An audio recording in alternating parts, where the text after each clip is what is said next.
Also, I want to recognize the Council of Foundations and the faculty representatives who serve as consulting members to certain of our committees. At the behest of the Board of Visitors, the Council of Foundations was formed several years ago to provide a forum for representatives of the fundraising foundations to discuss issues of mutual interest with the board and the administration of the university. Now, I know Luke's on his way. He's very instrumental in creating the council, and he was their first chair. Jeff Walker now serves as the chair. I don't think Jeff is with us today, but she'll be here tomorrow for that committee meeting. And the board meets with the council annually, and the meeting this year is scheduled for February. Currently, Dan Myers is a member of the Curry School Foundation Board, and he is the Council of Foundations representative to the Finance Committee. Allison Linney, she is her 10-year consulting member to the Student Affairs and Athletics Committee this year. She's also a former student board member. She sat in Hillary's seat before, so she's very familiar with the workings of the board. And Jeff Walker, chair of the council, is a consulting member to the External Affairs Committee. You'll see them at the table as we conduct their respective committee meetings. We also have a faculty representative of certain committees: educational policy, external affairs, and diversity. Bob Kemp is the former chair of the faculty senate, and he is serves as that representative. That's the division. Is Bob here? He's here early this morning. Okay, so we'll look for participation later. So these consulting members provide expertise, great value to our board, and we're pleased to encourage and invite their participation. Moving on to regular business, Dr. Long, would you lead us in the pledge of allegiance?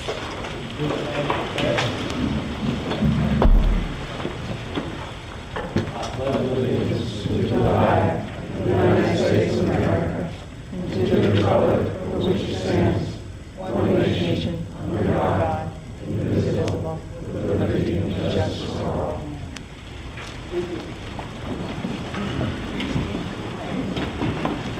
I have a motion to approve the minutes of the last regular board meeting. Second. Didn't tell you when it was, but I guess you remember that. Actually, we have 3 meetings in minutes of which we want to approve: May 21st, 22nd, June 18th, 19th, and June 26th. So I'll assume this motion cover all of those minutes. All right, all in favor, please signify by saying aye. Aye. Any opposed? The motion carries. Thank you. The board manual requires the board vote to approve the consideration of addenda to the published agenda. I ask for a motion to approve their consideration, please. Second. All in favor, please signify by saying aye. Any opposed? Okay, that motion carries as well. Well, good afternoon, everyone. It's great to be back on the rounds with you. I think it's always fun to see the students, especially on such a pretty fall day, milling around. And for those of us who have had the great honor of going to school here, it also brings back a lot of great memories and memories of confusion at first and being lost in needing a map, worrying about the first test, and trying to navigate the grounds, off grounds, day and night. And a really exciting time. I would say the students also in their learning endeavors remind us that we need to learn and we need to experiment, and sometimes it helps to have a map to do that. At our retreat, we had Dr. Terry McTaggart with us, and he helped crystallize some sort of initial engaging thoughts about higher education trends that will help us address the issues that UVA faces and that other institutions face as well as practices and procedures that can help us address these challenging issues more effectively. We know all of you, and especially our committee chairs, are already hard at work and are developing ideas on how we can effectively approach those as well. Some of these practices seem very simple. For instance, thanks to our secretary, each of you are receiving additional materials up front. So this month or this meeting's materials seem to be quite overwhelming. I hope that most of you found the time to dig into them a little bit. The objective being to provide more time in our meetings, having done that advanced reading and that advanced thinking, to really engage on the issues and discuss them as opposed to hearing reports. That was feedback we've heard over the last really couple of years. So hopefully this will at least be the start of that type of engagement, and any feedback that you can provide to me or to Susan Harris, I'm sure would be welcome in how we can better inform the board ahead of time for the meetings. As well, the committee chairs have been hard at work establishing priorities with the administration's input and guidance, and in conversations that I've had with them, and I've asked each of them to share their approach and their thoughts about what those priorities are at the beginning of their committee reports today. So hopefully we'll be hearing more about that, and, with the caveat, of course, that in the strategic planning exercise that we're doing, those priorities may shift and change.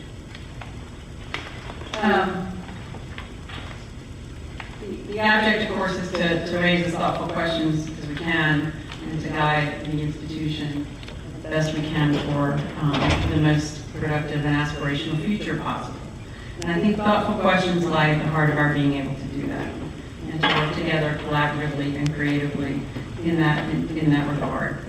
Some of these questions are foundational, meaning they offer us sort of a base starting point for mutual understanding, and they clearly stand upon our most important priority, which is a high-quality educational experience for all of our students.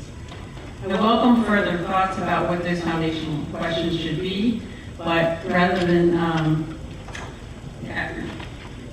have a dialogue at each committee meeting about what those are or should be, I thought I'd just throw out a few starters. Obviously, the first one would be, how does this proposal align with the core mission of the institution? And how will it impact and improve teaching and learning? What will it cost? And where should the money come from? Is it a reallocation, or is it an existing or a new revenue stream? Does it align with established priorities? And how will it advance quality overall? And I know, important to the governor and the legislators who passed the Top Jobs legislation last year, how does it align with the state of Virginia's identified priorities for higher education?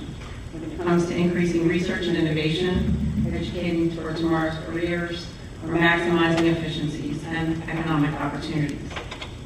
And I hope we can continue working on these and even more mission central questions together.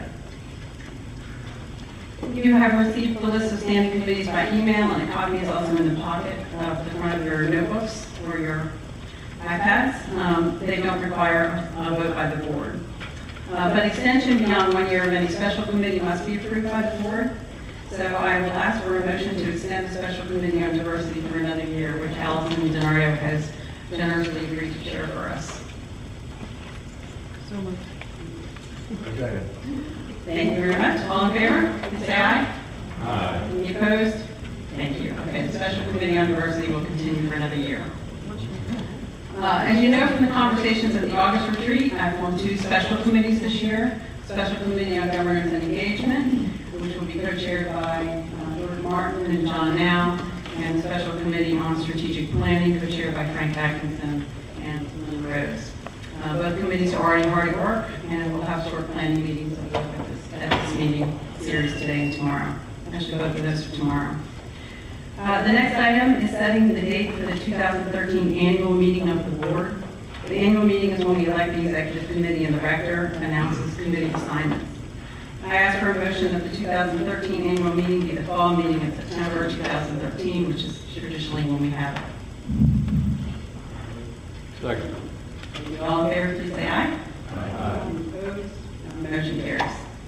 I would like to recognize as well 3 important people, 2 former board members, and the university's long-serving legislative liaison. We'll vote on all 3 of these after they've been read. Marvin, do you have a resolution? Yes, for Robert D. Hardy. Whereas Robert D. Hardy took a BA in 1987 from the College of Arts and Sciences and an MBA in 1995 and a PhD in Management in 1999 from the Darden School of Business. And whereas, among other activities and honors, he was a recipient of the Raven Award, a member of ODK and the Imp Society, and a resident of Alon. And whereas Mr. Hardy worked in the telecommunications and health insurance industries before becoming a project director at the university. And from 1999 to 2007, he taught at the Darden School. And whereas Mr. Hardy is the managing director of Level One Partners LLC, an investment company, and director of the Riverstone Group in Richmond, which owns historic hotels and several resorts. And whereas Mr. Hardy has co-authored 2 books, Corporate Strategy and Principles of General Management. And whereas Mr. Hardy is actively involved in the education of his 5 sons, serving on the Board of Trustees and as treasurer of St. Anne's Belfield School in Charlottesville, where he co-chaired the Lower Campus Building Project. And whereas Mr. Hardy served the Commonwealth as a member of Governor Kane's Advisory Council on Revenue Estimates and was appointed to the Board of Visitors by Governor Kane in 2008. And whereas, as a visitor, Mr. Hardy was a strong proponent of maintaining traditional architectural elements that Jefferson used in his design of historic central grounds. And whereas, as chair of the Student Affairs and Athletics Committee, Mr. Hardy asked coaches to speak to the committee on their ideas about developing student athletes, and as the university embarked on a plan for growth of the undergraduate student body, he sought to identify and preserve the ingredients to the special sauce that created the unique undergraduate student experience. And whereas Mr. Hardy took a leadership role in advocating for the importance to the lawn and range student residents of working fireplaces, and whereas Mr. Hardy's term on the Board of Visitors ended July 1st, 2012, resolved, the Board of Visitors thanks Robert D. Hardy for his devoted service to the board and to the university, considers him an important colleague and friend, and wishes continued success and happiness to Robert and Molly Hardy and their 5 sons. Motion to approve, second? Motion to approve, that was a resolution, sorry. So moved. All in favor, please say aye. Aye. Any opposed? Motion carries. Mr. Fox, you have a motion for a resolution for Stuart Hunt. Yes, sir. Whereas Stuart W. Connick, native of Charlottesville, took a Bachelor of Science degree in Economics from the University of McIntyre School of Commerce in 1950, after serving in the U.S. Navy during World War II.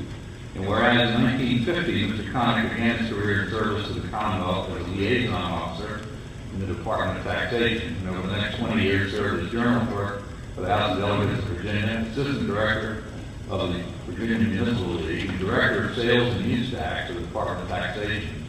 And whereas Mr. Connick continued his career in state government as Secretary of Administration and Finance under Governor John N. Dalton, the Assistant Secretary of Financial Policy and Director of Planning and Budget under John N. Dalton and Governor Charles S. Robb, and Secretary of Finance under Governor Charles S. Robb and Governor Gerald Liles.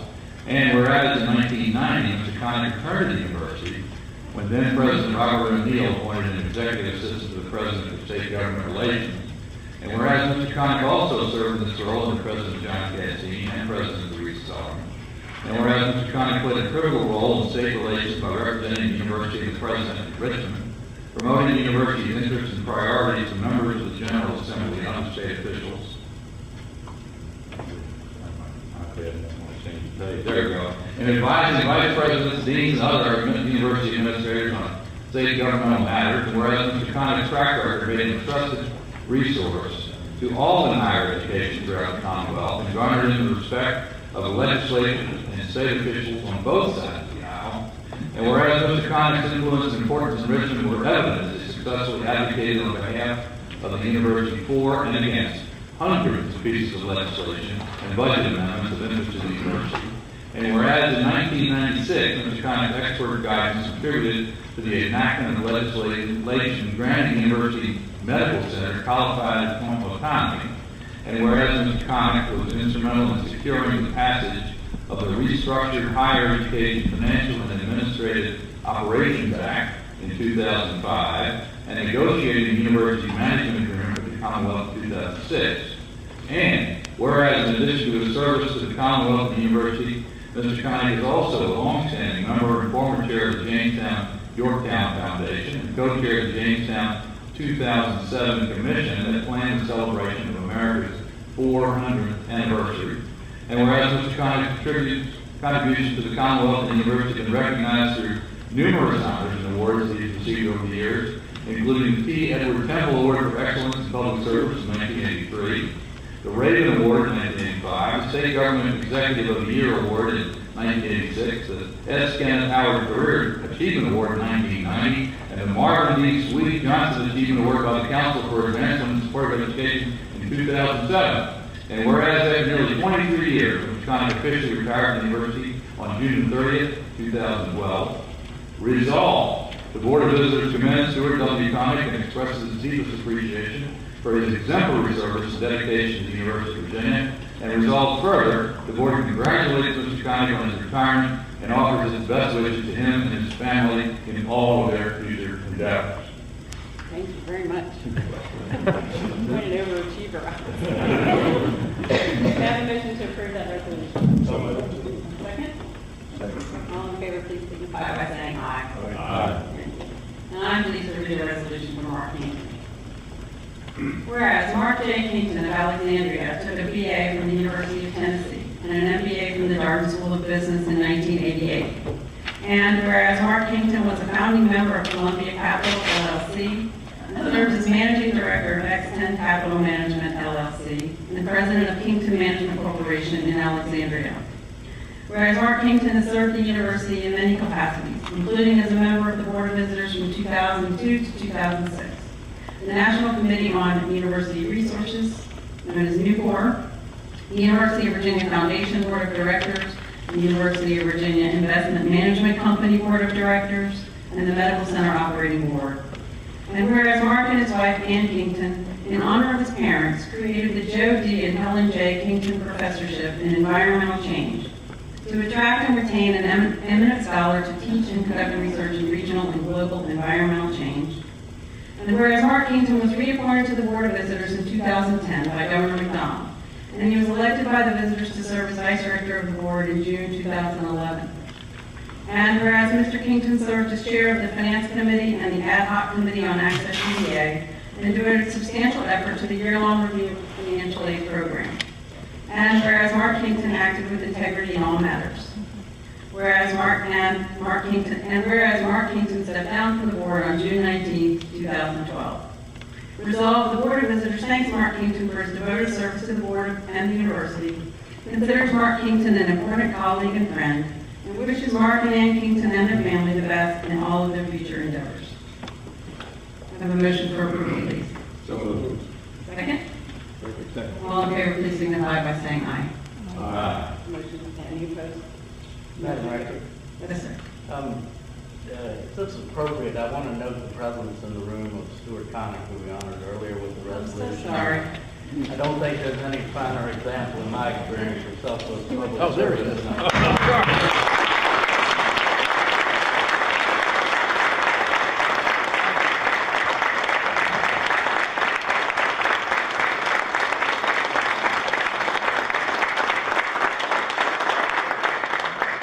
Thank you, Frank. My view was blocked. So I didn't see it. Sorry. I think that is the record for the longest resolution ever been read in the Board of Visitors meeting. Thank you. All right. So, President Sullivan, would you please present the signature authority resolution? Yes, you have in your book a resolution regarding authorization to execute documents on behalf of the university. The board has previously adopted resolutions to authorize the executive vice president and chief operating officer to approve and execute certain documents and take certain actions on behalf of the university. Because the position of executive vice president and chief operating officer is currently vacant, the resolution authorizes me or my designee to approve and execute documents and to act on behalf of the university. All resolutions in recent years to purchase property, equipment, and so on have inserted a paragraph authorizing the EDP COO to negotiate and execute documents. This resolution is to override all of those so that we can move forward on those projects. Thank you very much. And entertain a motion to approve that resolution. Thank you. Second? Second. All in favor, please signify by saying aye. Any opposed? All right, thank you. Thank you, Terry. Okay, in order for the university to conduct federal classified research, certain officers and employees must undergo a federal security clearance. The resolution in your materials exempts all members from the board except the director from these requirements. This is an updated resolution that includes the new board members. Do I have a motion to approve? So moved. Second? Second. No one wants to object to this? All All right, thank you. All in favor, please signify by saying aye. Aye. Motion carries. Board members are boosters under NCAA rules, and so annually the board is trained in NCAA compliance issues.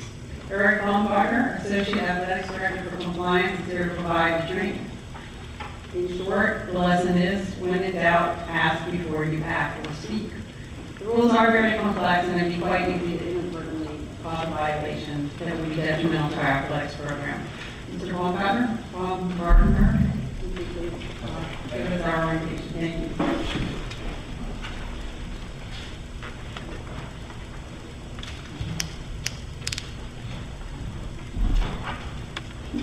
Good afternoon, everybody. Thank you. Wonderful to be here with you today, as well as the University of Virginia. I passed out a little handout just on some of the information that we'll briefly touch on today.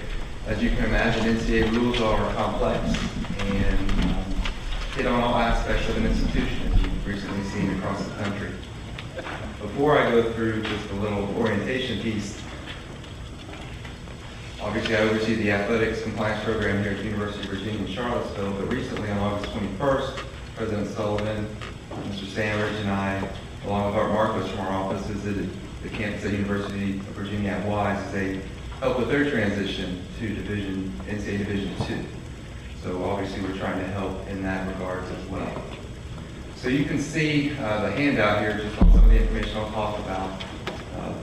Ultimately, what is institutional control?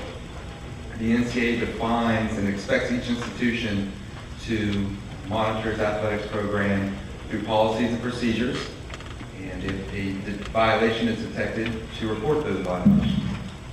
So, per NCAA legislation, ultimately, President Sullivan is responsible for institutional control, but she has delegated that responsibility to Mr. Littlepage, Craig Littlepage, our Director of Athletics, and to myself to ensure we are adhering with NCAA rules. What that means, in a nutshell, 3 components.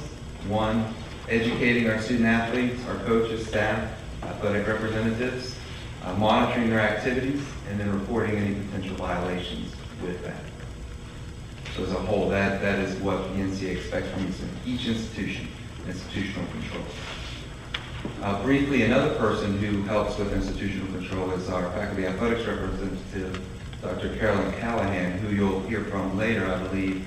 But her appointment is through the president's office, and she acts as a liaison between the faculty and staff of the university, as well as the athletics department. So she is another source to help us ensure we have institutional control. Additionally, what is a representative athletic interest? Madam Record defines you as boosters or representative athletic interest, and generally that is the case. NCAA rules stipulate it's anyone that's donated to our athletic program, anybody that has season tickets to any of our sporting events, generally alumni or alumnae, or have promoted our athletics program in any manner. So by definition, that is what a representative athletic interests are. As I said, you all would fall into that category. And NCAA legislation actually specifies that Board of Visitor members cannot meet with or speak with prospective student athletes while either here on grounds or off grounds. So as you can see, there's a general theme when it comes to NCAA rules, as we like to tell our coaches and staff, ask before you act, to make sure there aren't any issues not only for you, but obviously for the institution as a whole. What is recruiting? When you hear that rule or you hear that word, what is recruiting? Solicitation of an individual prospect is defined as anyone ages in grades 9 through 12 for their participation here at University of Virginia with our athletics program. So that would be the definition of recruiting.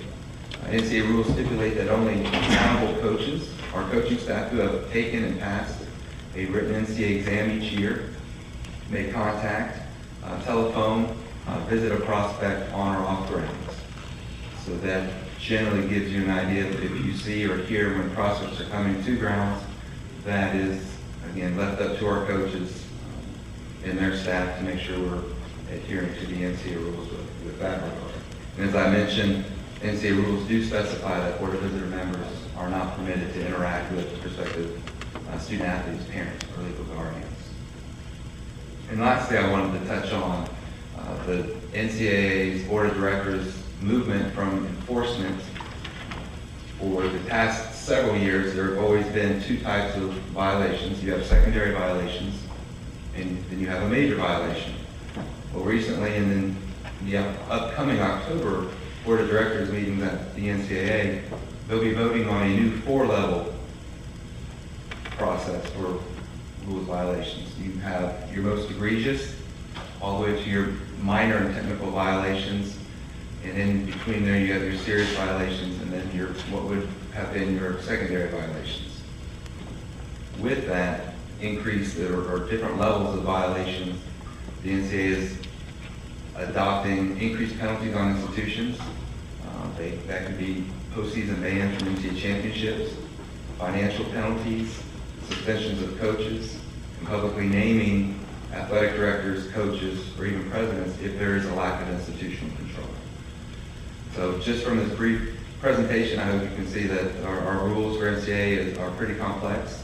They not always make sense. I would be the first one to say that, but in the end, we encourage you, if you do ever have questions, to contact us. I put our contact information, our website, on our virginiasports.edu website, as well as our telephone and our email address. Thank you. Perfect, thank you. Other questions for Eric? Hypothetical situations you would like to run by? Okay, then thank you so much. Thank you. Welcome to the university. I neglected to mention that you are relatively new to us, and I came from the University of Georgia, so I'm happy to have you here and appreciate your guidance today. Thank you. Okay, the next item is very closely related, and that's our annual certification to the Atlantic Coast Conference on Institutional Control. Every year, the rector is required to read the following certification. I ask that you listen carefully because it's a certification by me that you understand that the president, not the board, is responsible for the athletics program and has full authority from the board to run the program. It reads as follows. As chairman of the chairperson of the governing board at the University of Virginia, I attest that 1. Responsibility for the administration of the athletics program has been delegated to the Chief Executive Officer of the institution. 2. The Chief Executive Officer has the mandate and support of the board to operate a program of integrity in full compliance with NCAA, ACC, and all other relevant rules and regulations. 3. The Chief Executive Officer, in consultation with the Faculty Athletics Representative and the Director of Athletics, determines how the institutional vote shall be cast on issues of athletic policy presented to the NCAA and the ACC. Are there any questions about the certification? Okay, the President and I will sign that certification later. Okay, we set aside time this afternoon for our student member to provide us with any comments or perspectives that she would like. Hillary?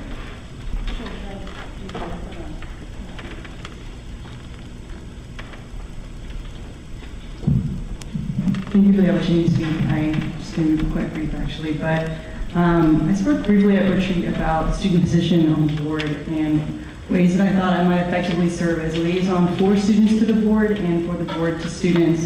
And I thought I would just share some reflections on what's been happening on grounds in connection with the events of the summer. In the past 4 weeks, UVA student groups from Honor to the University Guide Service to the Humanities Initiative have organized information sessions and panel discussions to appreciate what happened this summer and to discuss the implications that a new strategic plan might have for the student body. They have wanted to know, 1, what does President Sullivan's reinstatement mean for students moving forward this year? 2, will they be included in conversations with the Faculty Senate and the Board of Visitors? And 3, in what ways might they productively share their personal and recent experiences selecting advisors, choosing majors, and planning careers? As overwhelming and arguably daunting it might be to systematically collect and present the experiences of over 20,000 students across 11 schools, thoughtful discussion and exchange is a critical step. Having spoken with Allison Bernardo and Steve Long about ways in which the Educational Policy Committee and Student Affairs Committee might productively incorporate students in some ongoing conversations this year, I thought I might list some recently created tools and initiatives that I'm optimistic will productively foster conversation and commentary from students about what they want and what they're really getting from UVA. To be brief, the Institute for Humanities and Global Culture has launched a new site for students, faculty, and alumni to share ideas on the future of the university. As a virtual extension from yesterday's panel, the goal of this site is to create a forum for the exchange of thought and also for the testing of new ideas about what might come next for UVA. Secondly, Open Grounds is a new learning space for small and large groups to gather, share ideas and insights, and collect collaborative research. Located quite close in the corner, it also has a virtual forum to extend any conversations taking place. Thirdly, Speak Up UVA is a site where students submit what ideas and concerns they have for student council. Those ideas and or concerns are most frequently cited or prioritized on the site. This list is by no means exhaustive, but I hope it is illustrative at least that students do have the energy and the intention to engage with questions of strategy and how their academic experience might be improved. I know it's just the first board meeting of the year, but I'm eager to further these conversations with the board and students in the coming months and to find ways in which they can be more proactively engaged in thinking about strategy. He was on the floor. Thank you very much. We appreciate that, Hillary.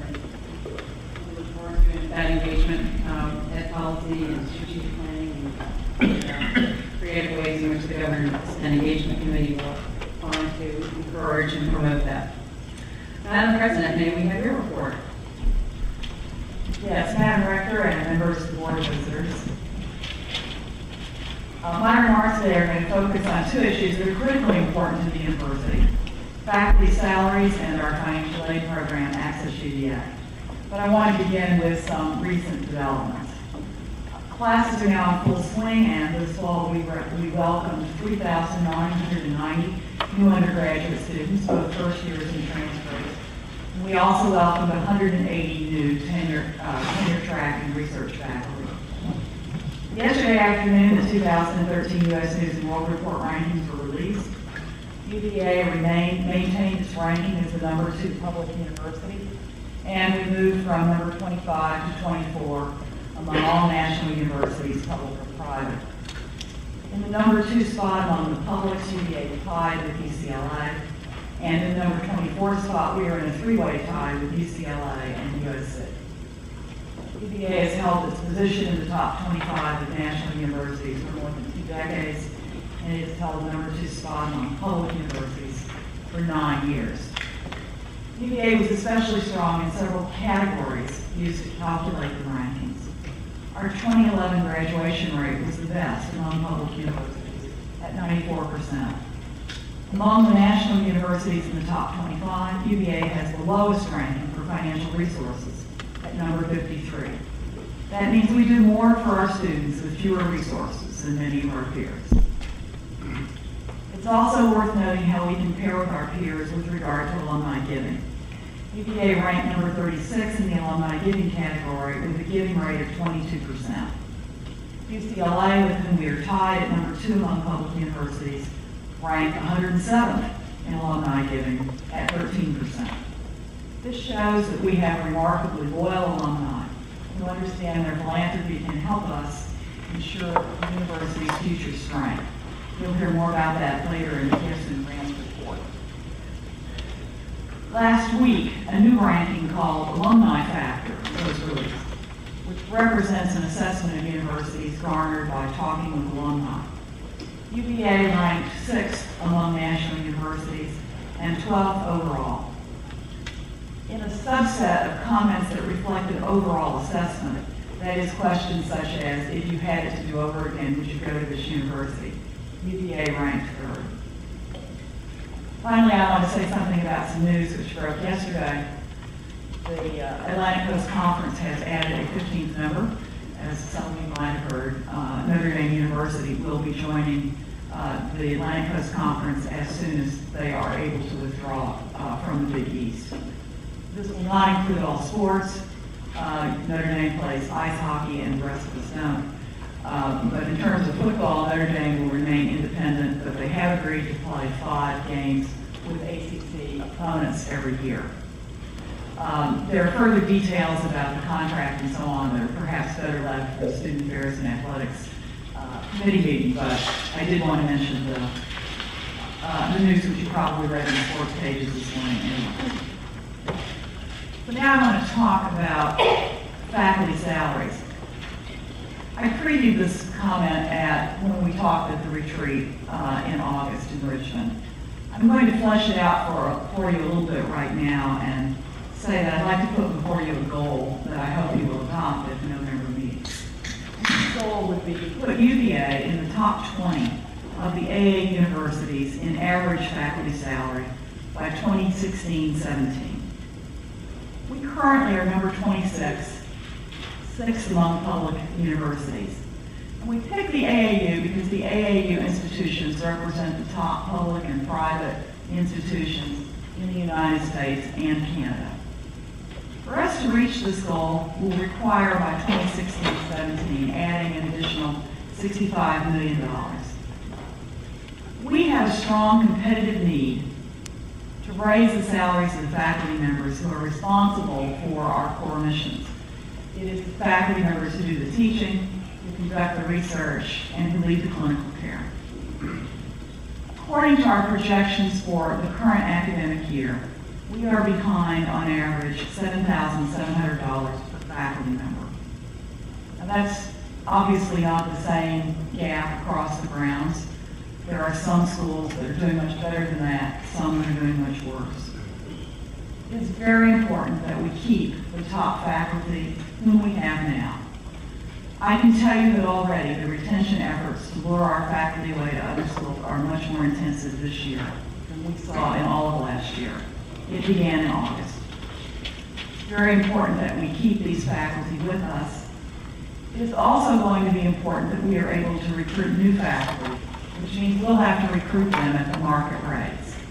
I have told you before that we expect a number of retirements among our faculty by the end of this decade. Those retirements are beginning now. It is essential that we be able to recruit new faculty, recruit the right faculty, and recruit them in at a competitive salary. Almost nothing else we do this year will be as important. When I talk about strategic planning tomorrow, I will mention some things that I think are so urgent they can't wait for the strategic plan, and this is one of them. For the current academic year, there will be a 3% across-the-board bonus awarded approximately November 28th to people who are currently on the payroll, both faculty and staff. This was approved by the General Assembly and signed into law by the governor. For next year, fiscal year 14, there will be, we anticipate, a 2% increase, which is already in the biennial budget. It will require from us an additional $15 million to begin to make the first installment we hope to make next year on raising faculty salaries. And what we would like to do next year is to put aside a pot of merit money for faculty members that would represent about 4.75% of the faculty payroll. To do this, we're going to need to bring all of our partners to the table. The administration will continue to look for savings in our operations that we can dedicate to this source. Tuition payers will have to pay some of it. The General Assembly will be asked to pay some of it, and indeed have already stepped to the table. It will be very important for our donors to help us with this, because in the long run, endowment will be the best way for us to preserve faculty salaries against inflation. I am willing to contribute money from my President Excellence Funds, subject to the approval of the Alumni Board of Trustees. I will also challenge our Council of Foundations to unify with us for the single purpose of raising more money for faculty, both in operational funds and in endowment money. The College Foundation is already there with a plan, and they're very energized and eager to help do this on behalf of the college. It is possible that I will ask the Board of Visitors to change our endowment payout so that we have slightly more in the way of payout for us to be able to meet this goal. We have looked at our peers, particularly our private peers, and have projected what we think they will do with their salary schedules. Because many of them rely heavily on endowment, we're looking at their endowment returns.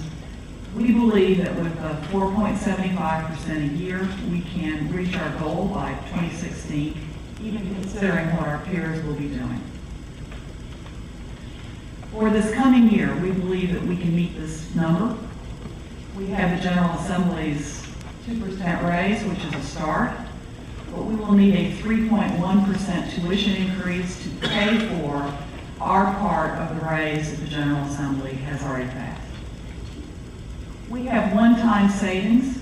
These are continuing funds, so we can put them into payroll for $4 million. I call them one time because we can't save this money a second time, but we have saved it this time. And as I say, I'm willing to put in presidential excellence money. Let me talk about some barriers and caveats about this. The fact that we phrase the goal in terms of average faculty salary does not mean every faculty member will earn the same salary. There are serious market differences among disciplines. There are also great differences in where our schools and colleges currently rank in terms of their ability to provide a competitive salary. The School of Law is doing very well. The college is not. And some departments within the college are doing very poorly indeed in terms of retaining and attracting new faculty. In addition, I have challenged the faculty. I believe this money should be awarded on a merit basis, and I believe that establishing merit is something that is best done in peer review. And so I informed the Faculty Senate at their large opening meeting this year that I would not approve a merit increase unless there had been evidence of peer review along the way. That does not eclipse the role of the dean or the role of the department chair in making a recommendation, but it does mean that their recommendation should be based upon the judgment of respected senior peers within the field. I also do not believe that a good peer review can be done without actually reading the work done by a scholar or a researcher and without actually knowing a fair amount about the courses that they teach. Thus, my review of the peer review will be serious. There will be some careful trade-offs needed here as we move to a new internal financial model, because in any raise, the schools will be expected to pick up most of it. This may mean that we will have to set up a structure with some subsidies for schools, especially as we phase into the return of more tuition funding to the schools where that funding is generated. We'll get more details about this between now and November. I'm going to encourage you collectively and individually to seriously consider this as our single most important priority for the coming year. Now I would like to go on and talk about Access UVA. Access UVA is the University of Virginia's financial aid program designed to keep higher education affordable for all admitted students regardless of their economic circumstances. Princeton Review last month ranked Access UVA as the #1 financial aid program for any public university in the United States and is #2 only to Princeton. Because access for every academically eligible student is a priority, the university has made a substantial annual commitment of its discretionary institutional needs, about $40.2 million in need-based grants to undergraduates. The total cost of the program is $95.4 million, but this includes all sources of funding: federal funding, state funding, our institutional funding, including generous donors who have given philanthropically specifically for this purpose, and some funding from outside UVA. The current program has 4 main components. Through Access UVA, the university offers 100% of financial need to all undergraduates. Second, we provide loan-free packages for low-income students. That means that a low-income student receives only grants with no need-based loans. Third, we put a cap on need-based loans for all other undergraduate students to ensure that they incur no more debt than would be represented by 1 year of tuition. And fourth, we've implemented financial literacy, education, and debt management strategies for undergraduate students. An important issue in the default rates, which have commanded a great deal of attention nationally, is that students often do not understand what they undertake when they receive a loan, nor do they have the sufficient financial literacy to understand how and when you pay back that loan. We've tried to overcome that barrier. We began a phased implementation of this program in 2004-05, and by 2008-09, all 4 classes were covered by Access UVA. For the last 3 years, 2008-09 through 2011-12, the program has been fully implemented. This program not only keeps a UVA education affordable for the lowest income students, but it also addresses the concerns of middle-income families who are squeezed by the rising cost of tuition. Last year, we engaged a nationally recognized consultant, Art and Science Group, to assess our financial aid program. There are 3 phases to the project. First, financial aid optimization. This is an aid analysis showing what we can do with current resources under current conditions. The work was aimed at identifying incremental changes implementable for this year, 2012-2013, tuition and award packages.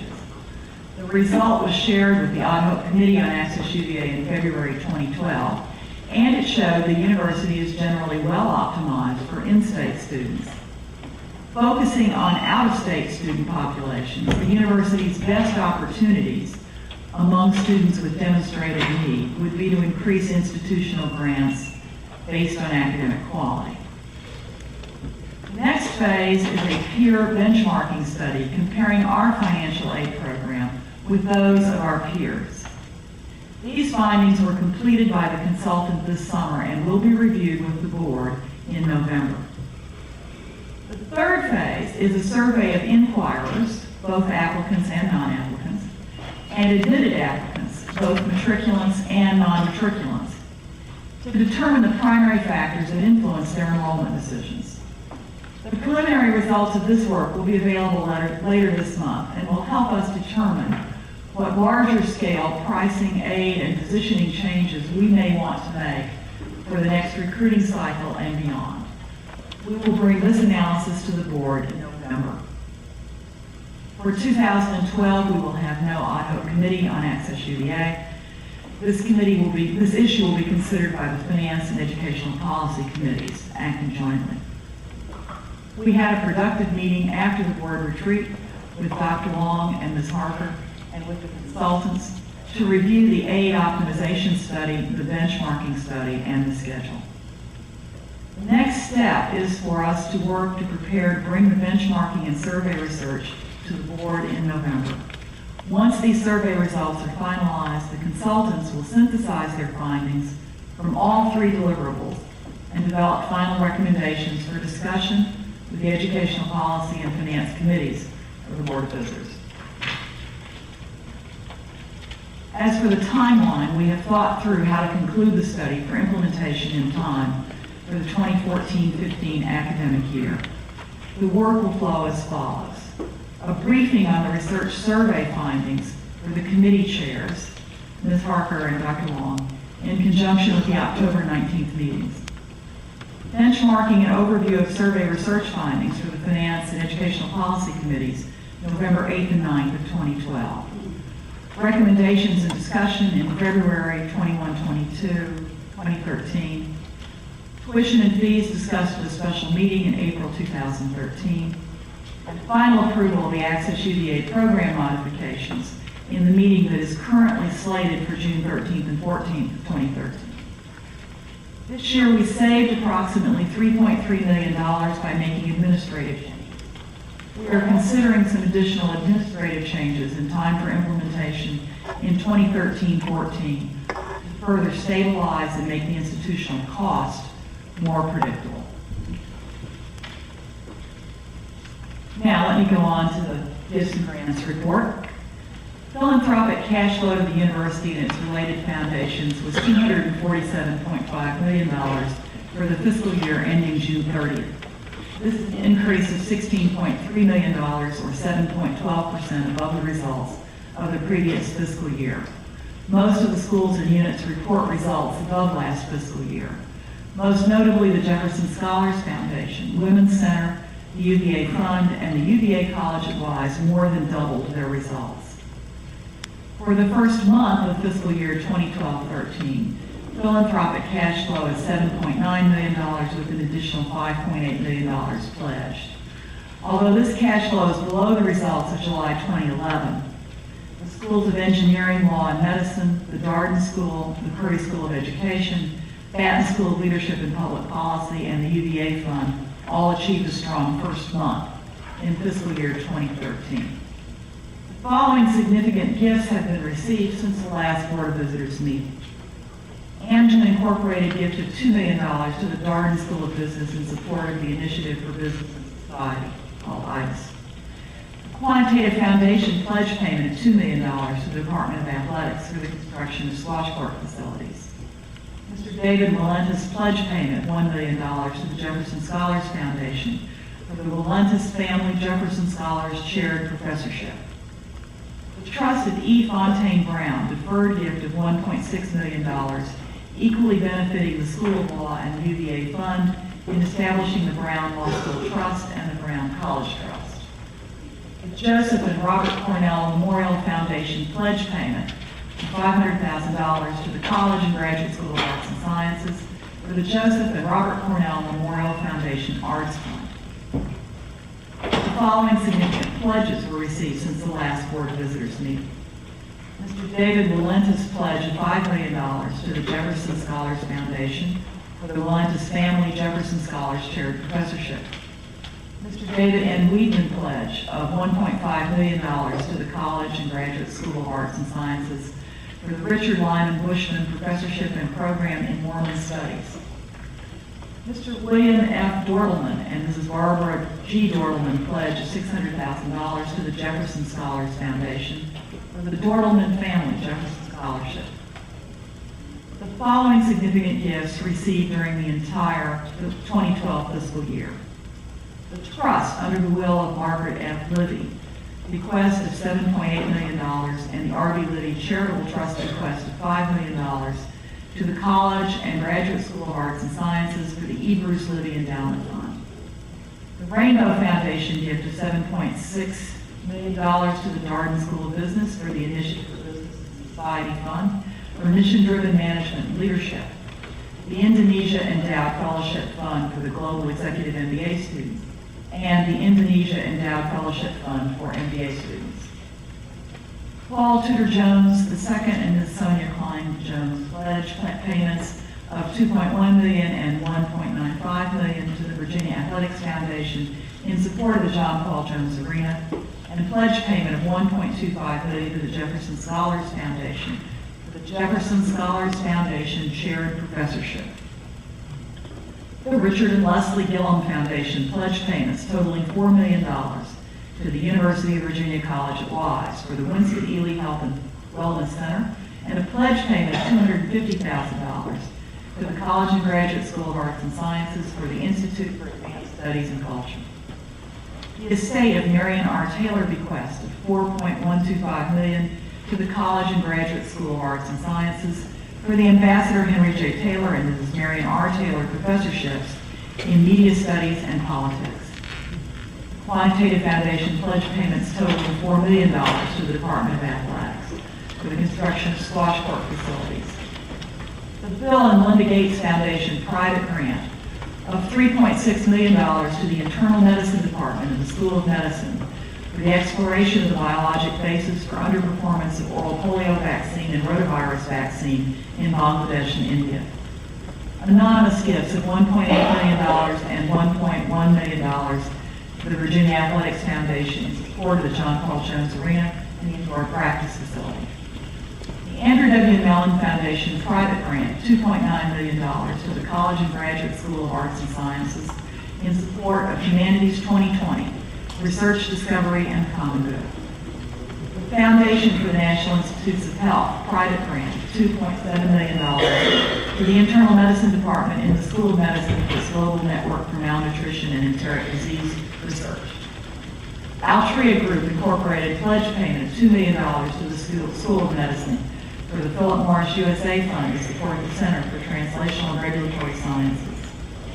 The Alumni Board of Trustees gift of $1.1 million for the President's Contingency Fund and $600,000 to various other initiatives supporting the College and Graduate School of Arts and Sciences, the Schools of Law, Engineering, and Architecture, the Curry School of Education, the Darden Graduate School of Business Administration, the President's Office, and the Office of the Provost.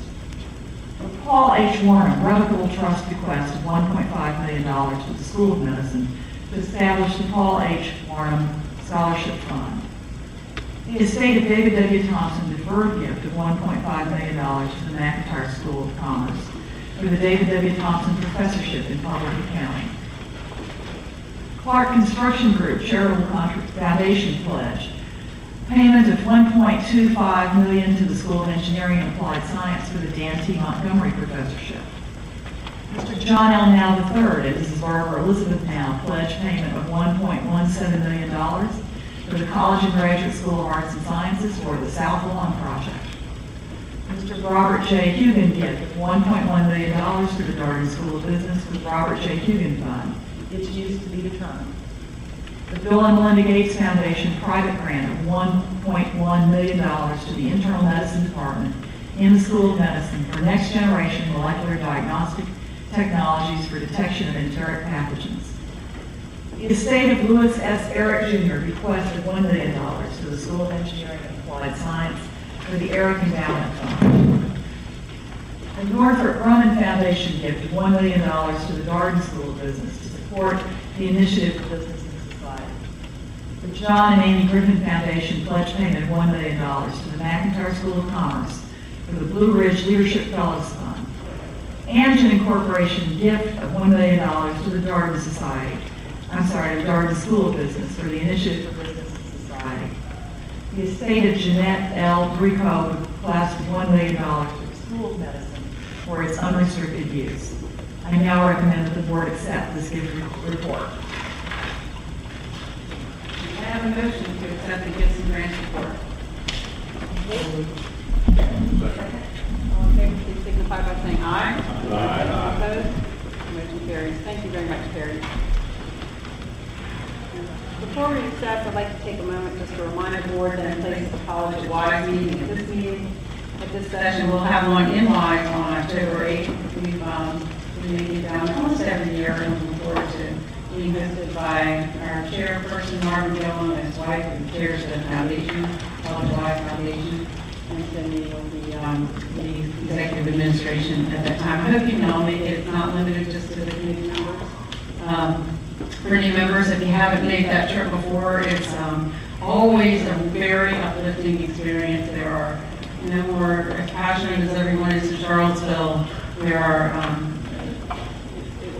hard to rival the enthusiasm that community has for the College of Wise and for visits from their relatives in Charlottesville. I think it means a lot to them, and it will enrich and inform you as well. So I hope you can all attend. And Marvin, thank you in advance for the time and effort that you're putting into making that visit productive for us.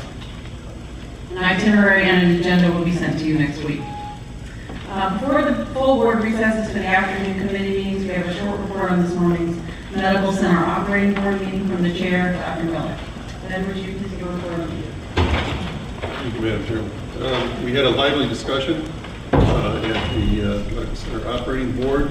We discussed issues of quality, safety, and patient satisfaction. We looked at the issues related to the latest U.S. News and World Report and the plans that the Medical Center has to move forward in order to achieve top quartile performance. There was a discussion of financial performance for FY12 with excellent results.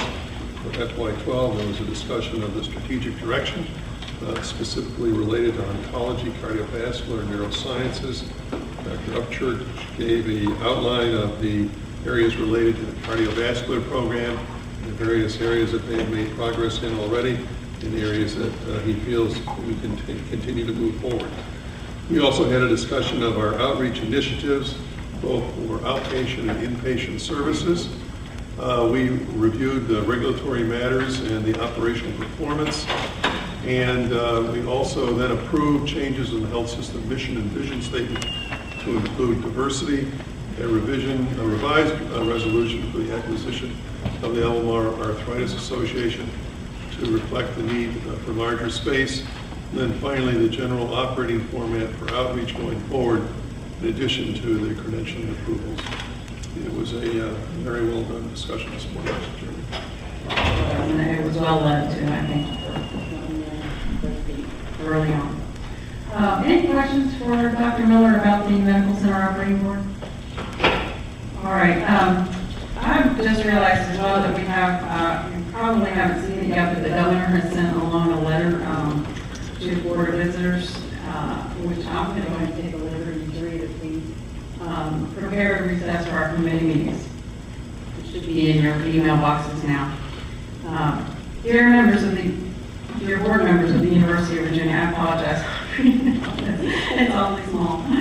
Congratulations on the recent news of the University of Virginia being named as the #2 public university in the United States by U.S. News and World Report, following the #1 ranking by Forbes magazine. We are proud of the institution's accomplishments and leadership amongst the nation's higher education institutions. I am encouraged by the renewed spirit of collaboration between board members and the UVA administration. I was glad to see the progress made at last month's board retreat, including ways to further implement the top jobs legislation and creating the strategic planning and governance committees. The legislature worked closely with my administration to put forward this major legislation, which serves as the roadmap for the future of higher education.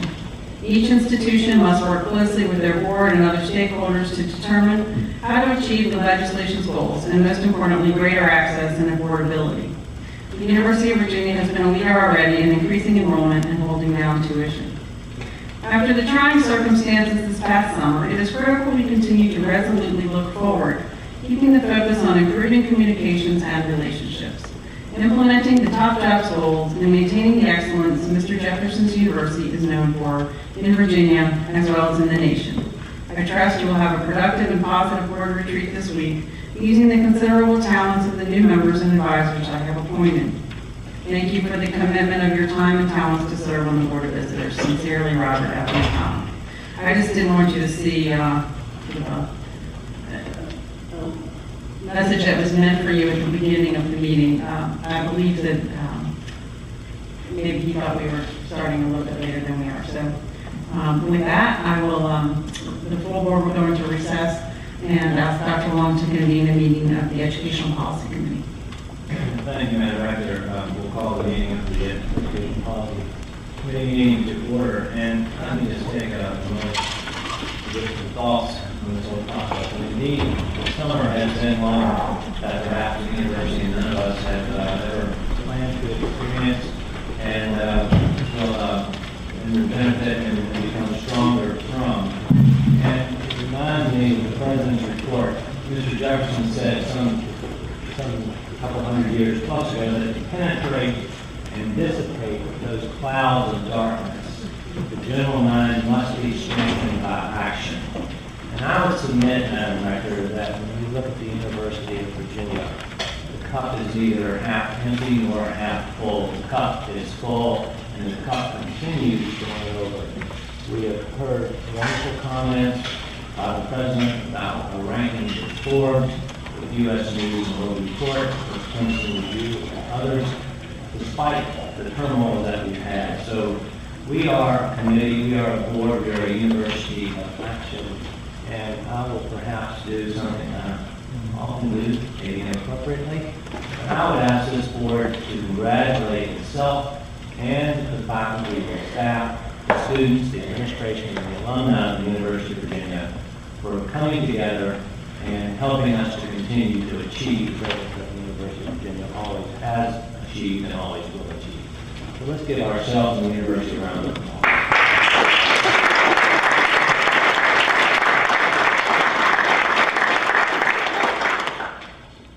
Mr. Jefferson also said that knowledge indeed is a desirable and in fact a lovely possession. And if Mr. Now happened to be here right now, I would wish you could hear that this isn't going to be my first time on rodeo riding this pony of education and academic policy, because I've done that twice before in my career on a previous board at another university and at another college on whose board I sit, being involved in committees of academic affairs and education policy. But what I do have this year, and I want to kind of shake things up a little bit, and I hope you will indulge me and allow me to do that.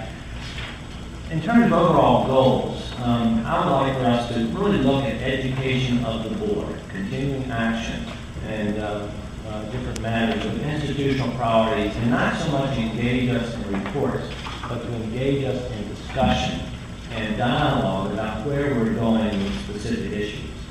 We're going to have a little bit of different configuration perhaps in that committee. We're going to have some lectures, we're going to have some lively discussion, and you are going to have homework assignments.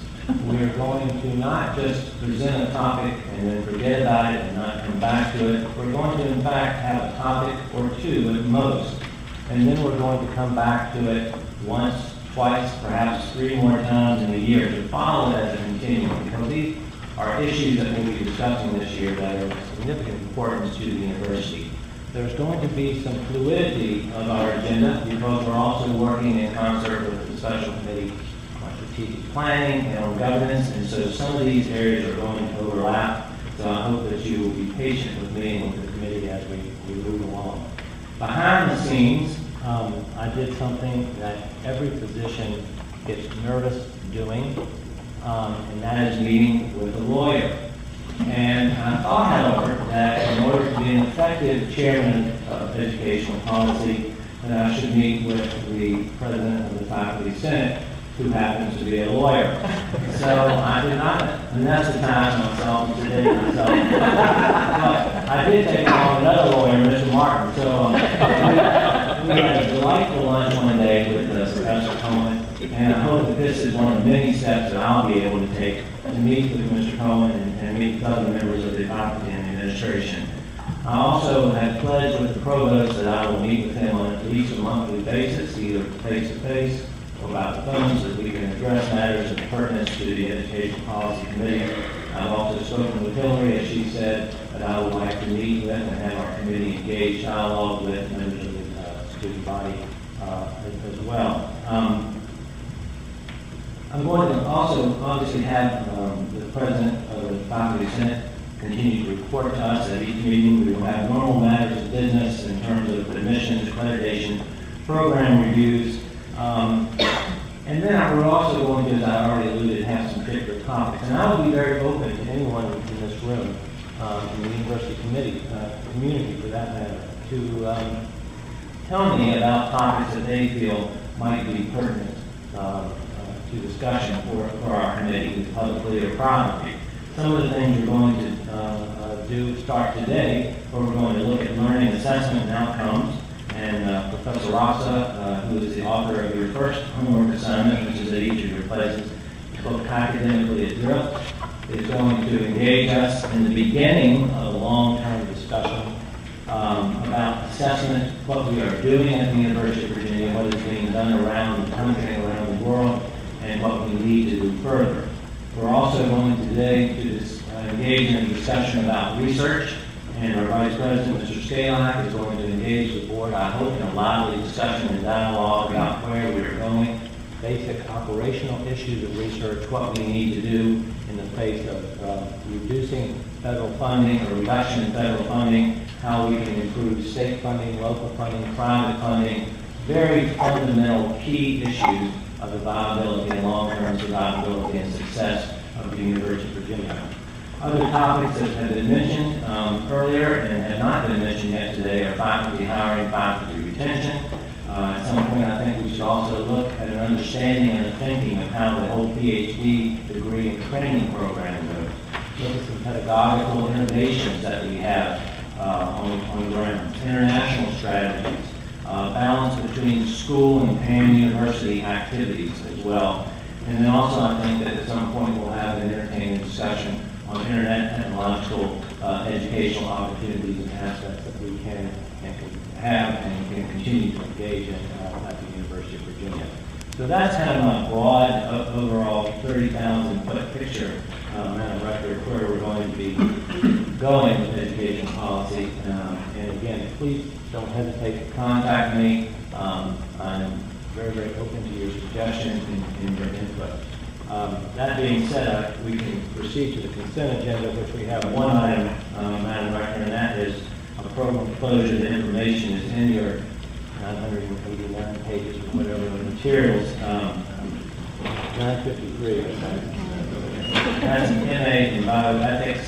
Unless somebody thinks we're not teaching bioethics at the University of Virginia anymore, that is not correct. We teach it in many different disciplines. And if there are any questions, the provost or someone else can answer them. but that is a consent agenda item. We do have an action item as well, and I will defer to the president on that, about the establishment of scholarship, or professorship, I'm sorry, which is always an exciting thing for a university community. Madam President? Yes. I have a resolution, and this resolution establishes a professorship. The endowment for the Mary Irene DeShawn Professorship in Design and Health has been created by a group of anonymous donors. It is being named for a woman who was a distinguished educator and a principal, both at the elementary school level. She was considered a foremost figure in public education. The professorship in Design and Health is intended to support a scholar and practitioner who will integrate design excellence with rigorous scientific research to promote and create effective, ecological, and economically feasible environments for human health.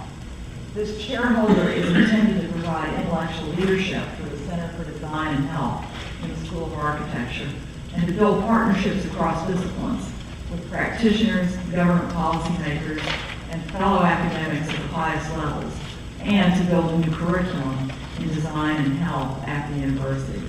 I do have a resolution here. It is also in your board books, and so with your permission, Mr. Chair, I will not read the resolution. Thank you, Madam President. And we will need a motion to accept the President's resolution on the establishment of the Mary Irene DeShawn Professorship. Second? Any further discussion? All those in favor say aye. Aye. Opposed, likewise. We will also need, Madam Rector, and I apologize, a motion to approve the program closure on the humane bioethics, as I understand. Is there a motion? Is there a second? Any discussion? Yes. I don't know enough to know what the popularity elsewhere of bioethics master's degrees are, but I was just wondering, as a matter of process, how many years do you look at a program before we decide that it doesn't have academic viability or it doesn't have viability in the marketplace? And do we try in different departments and universities to promote certain programs among the student body? I mean, obviously we put this in because we thought there were going to be takers and that it was academically viable. So I was just curious as a new board member what the process is. Sure, thank you, Ms. Gilbert. I'm going to ask Mr. Adams if he would like to comment on this process, because he's been at it a lot longer than I have. So the program was initially established in 1997. The enrollment in the program grew to a maximum enrollment of 10 students in 2003 and then began to decline. And there was one student for 3 years from 2007 to 2009, and there have been no students since. The problem and the reason that we are asking to close the degree program is because there was no student interest. You can connect it back to faculty interest, faculty recruiting. The faculty in the bioethics program come from several different schools and departments, philosophy and religious studies in the college, and then of course ethics interest in the medical school, in the Gardner School, the Commerce School, and the Engineering School. There were bioethics interests from the medical center, but without the recruiting and so on, and faculty who taught in that program pulling in students, its interest initially grew, but then tailed off. So it is simply being closed because that student interest, which initially was present this year. Over, say, the last 5 years, how many programs have we disestablished across the university? I can't tell you over I don't the mean as last, bioethics. right. I can't tell you over the last 5 years, but I think the number over the last 20. 4 last year. 4 last year, thank you, Madam President. But over the last 20 or so years, it's been more than 20 programs closed at various levels, bachelor's, PhDs, and so on. Thank you. Any other questions? All those in favor say aye. Opposed, like sign. Now we're going to allow me to introduce a gentleman I already introduced to a certain extent as a lawyer that I was great to meet with. But I really enjoyed my conversation with Mr. Cohen, and we've had some further conversations, and I think it's important for us to continue this dialogue, and I encourage him to get in touch with me. And I think you both are on a good understanding and a good collegial footing. And so, if you don't know, Ms. Conley is the Brokaw Professor of Corporate Law, as well as the Chair of the Faculty Senate. I think I just called you President of the Faculty Senate, Chair of the Faculty Senate.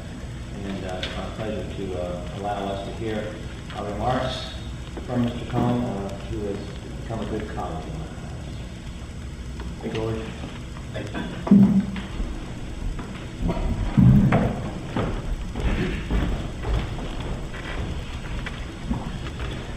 Madam Rector, members of the Board of Visitors, I appreciate the opportunity once again to address the Board on behalf of the Faculty Senate. When I last spoke to you in May, we were all in a very different place, not only physically, but in many other ways. I do not need to recount what has happened since then. The question is, where are we now, and where are we headed? My understanding is that the Board as a group believes that for all practical purposes, we are where we were on June 9th. We have just pressed the reset button. President Sullivan is back, the Board is behind her, and they are ready to work together. Having achieved our goal, the faculty should be ready to abandon our no confidence vote from last June and affirm our confidence in the Board. Not to do so seems ungrateful and uncooperative and potentially harmful to the university. Let me say up front and most emphatically that the faculty is extremely appreciative of the courage and good judgment the Board demonstrated by reinstating President Sullivan. I pledge to do all I can as chair of the Senate to ensure that the faculty offer the Board our full cooperation and that we do our best to act in the best interests of the university. Nevertheless, my sense of the faculty is that we are in a different place than the Board, and that if I put before the Faculty Senate today a vote of confidence in the Board, it would not pass. Although we are as eager as you are to put this matter behind us and see trust restored, we are not there yet. I believe I owe you an explanation for this view, which I will try to provide as straightforwardly, candidly, and respectfully as I can. At the outset, whatever we might wish to be the case, the simple fact is that this crisis has not gone away, even apart from anything the faculty has done or continues to do. Just this week, a new article from the Sunday New York Times Magazine appeared online. New emails disclosed pursuant to the ongoing Freedom of Information Act requests were published. We are under investigation by our accrediting agency, the Southern Association of Colleges and Schools, as well as the American Association of University Professors. Alumni continue to be frustrated and upset. State legislators are considering a variety of possible actions. Many eyes are watching us. To date, the Board has not provided a clear and satisfactory explanation to the university community of why it asked President Sullivan to resign. Yesterday at the Miller Center, President Sullivan stated that she still does not understand what the philosophical differences were between her and the Board. Why does this matter? Because the reset view is a fantasy. The Board and President Sullivan were in fact not united on June 9th, but had differences that were apparently great enough to motivate the Board to take drastic action. A true reset is therefore possible only if those differences have been resolved in a mutually acceptable way. But we are not clear what the differences were, so how can we know if they have been resolved? And if they have not been resolved, how can we have confidence that the Board and President Sullivan can work effectively together? During the crisis, the concern most frequently and prominently mentioned was the absence of a strategic plan for the university. In particular, a strategic plan that was bold rather than incremental.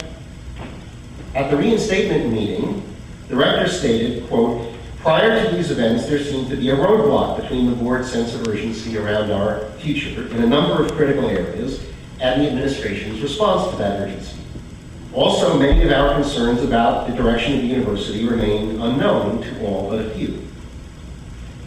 These contentions raise a number of concerns.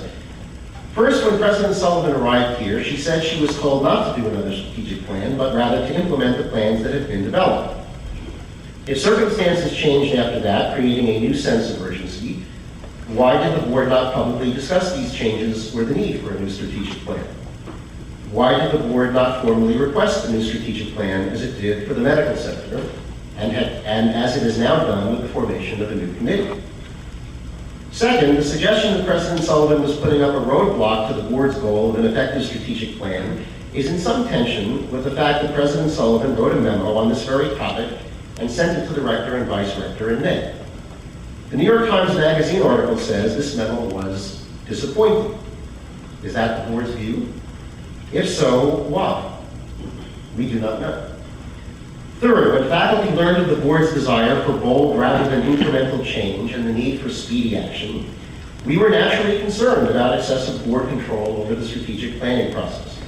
After all, faculty input and buy-in, both of which are necessary if strategic planning is to succeed, could potentially result in incremental change as well as a slower pace. Since the reinstatement, the board has created a special committee on strategic planning, which is meeting tomorrow. The board discussed this committee and its work at its retreat in August. The committee is headed by two new board members with extensive experience in planning efforts, Linwood Rose and Frank Atkins.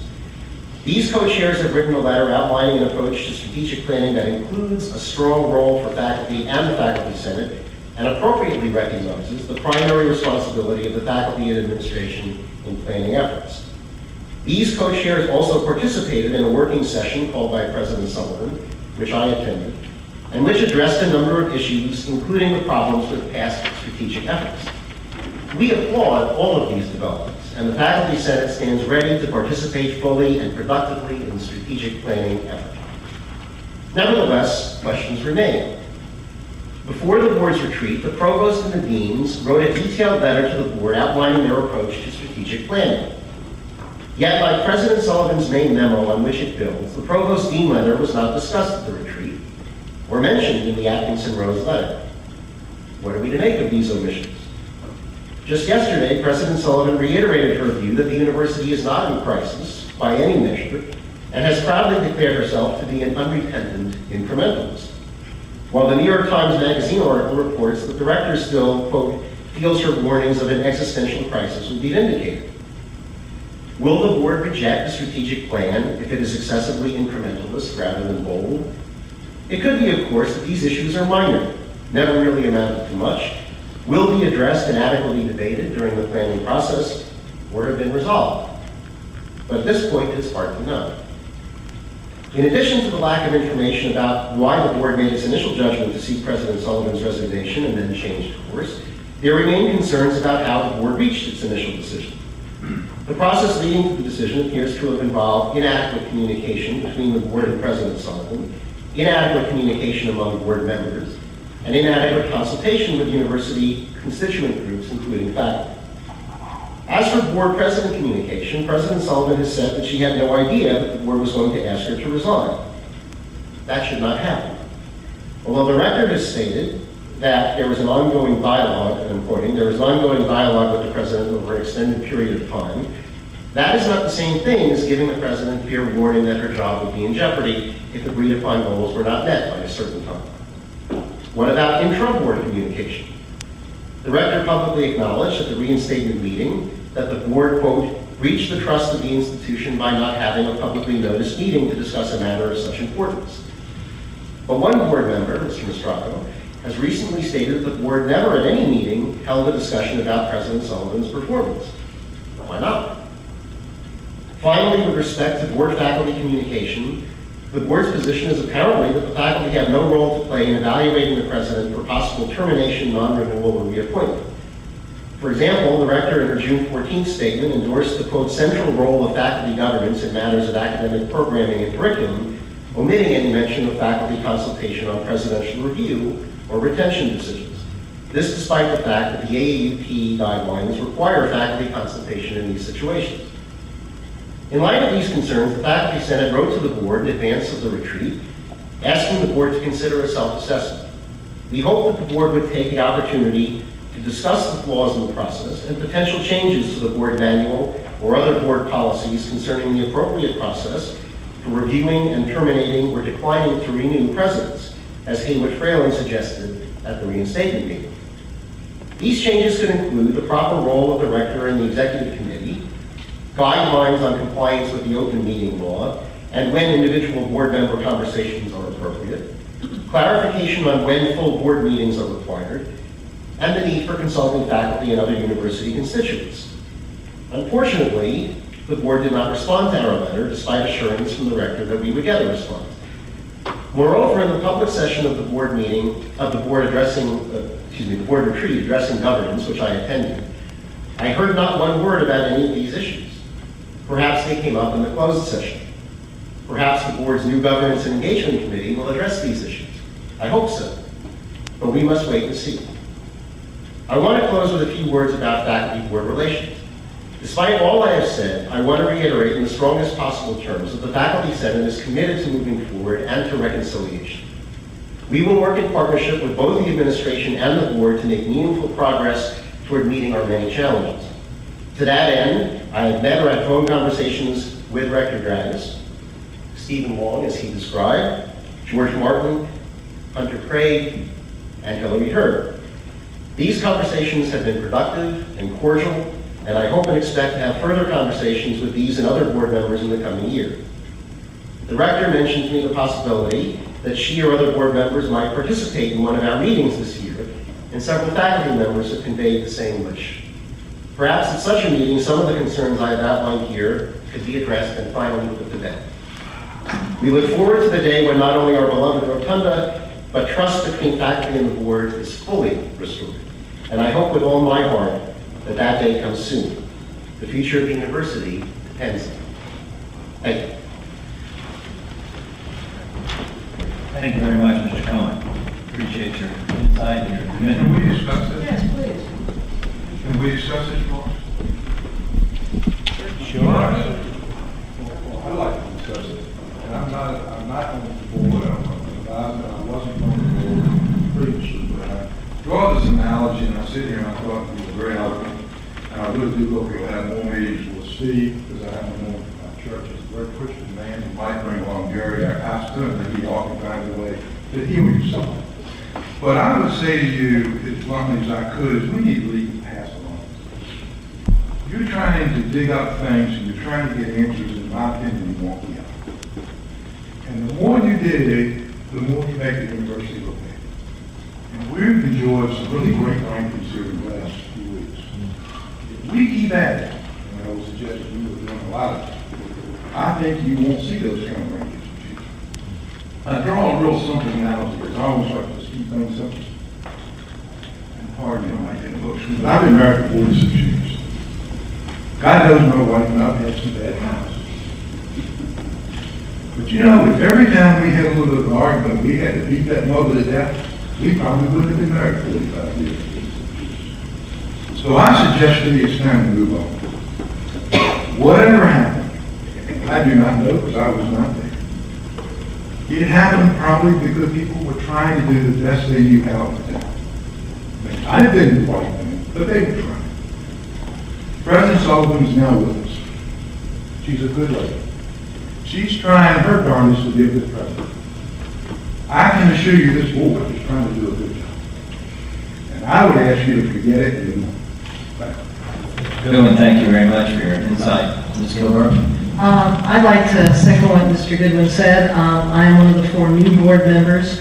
I do not know what happened, and frankly, I just want to move ahead for the best future of this university. I think we gain absolutely nothing by rehashing this, especially rehashing it in the press, which seems to be continuing to happen despite the fact that we all agreed at our retreat that we would not be talking to the press. My late father used to say that if you walked around contemplating your navel constantly, you're going to hit a brick wall and you're never going to see the door that's standing right in front of you that could be opened. I don't think we benefit the university. I don't think we benefit the faculty, the staff, the board, or the students by continuing this. It is time to stop. And Terry, I would hope, I know I was invited, I'm sure everyone else was, to your regional meetings you're having with the alumni. Just one little story. My daughter, who graduated undergraduate in 2002, saw the note. She said, "Mom, I'm not going to go to that." And I said, "Why not?" She said, "Well, all it's going to be is a rehash of everything that happened." And I said, "Cameron, will you please go read that email again?" And she did. I said, "It doesn't say that. It says, what's the future of the university?" She said, "You know, you're right. That's what it says, but that doesn't matter. It's what's going to happen unless at the beginning of those meetings you say as president, we are going to discuss the future. We are not going to take or entertain questions relating to the past. She said, unless that happens, every one of my friends who goes there, that's all they're going to want to discuss. So I think it's incumbent upon each and every one of us, including the president, including the board, and including the faculty, to let this go and move forward.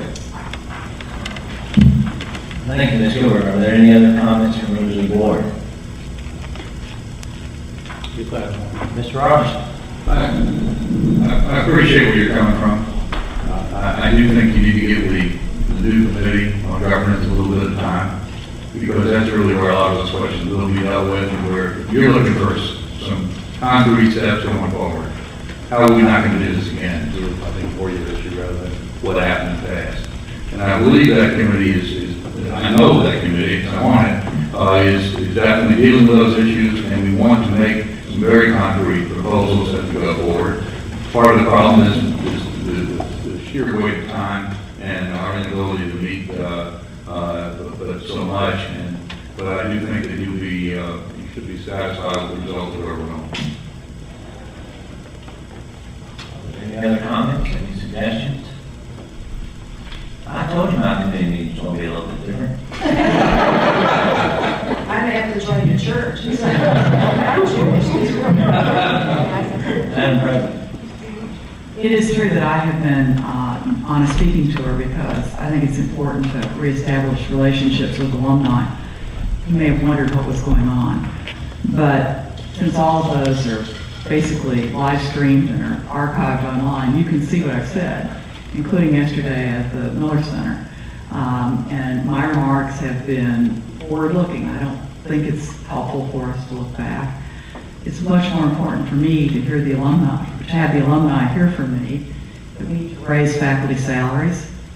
We need to think about how we reinvent the 21st century curriculum so that our graduates can get a job in the places where our alumni are hiring.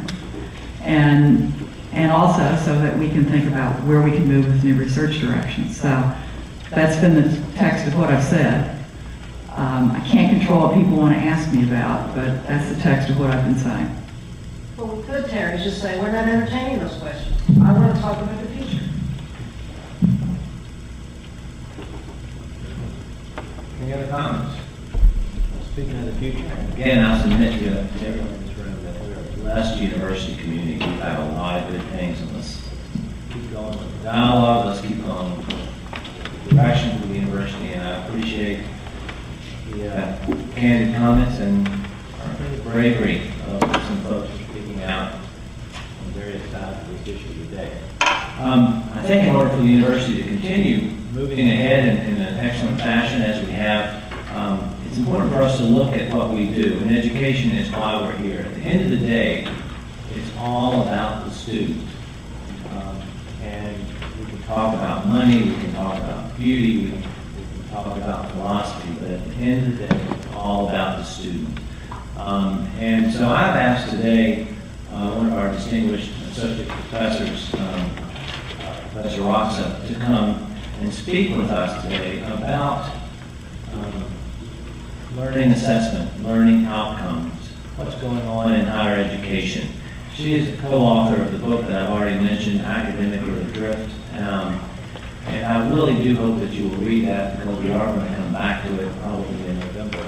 But I've asked her to come today and engage us in a discussion about academic assessment, ongoing clinical measures, and she's going to pose some crucial questions, I think. And as soon as she got nervous and left, she's going to give us a very dynamic discussion. And Professor, if we could have maybe about 20, 25 minutes, we're doing that. If not, we'll keep talking next time. Very good. Thank you.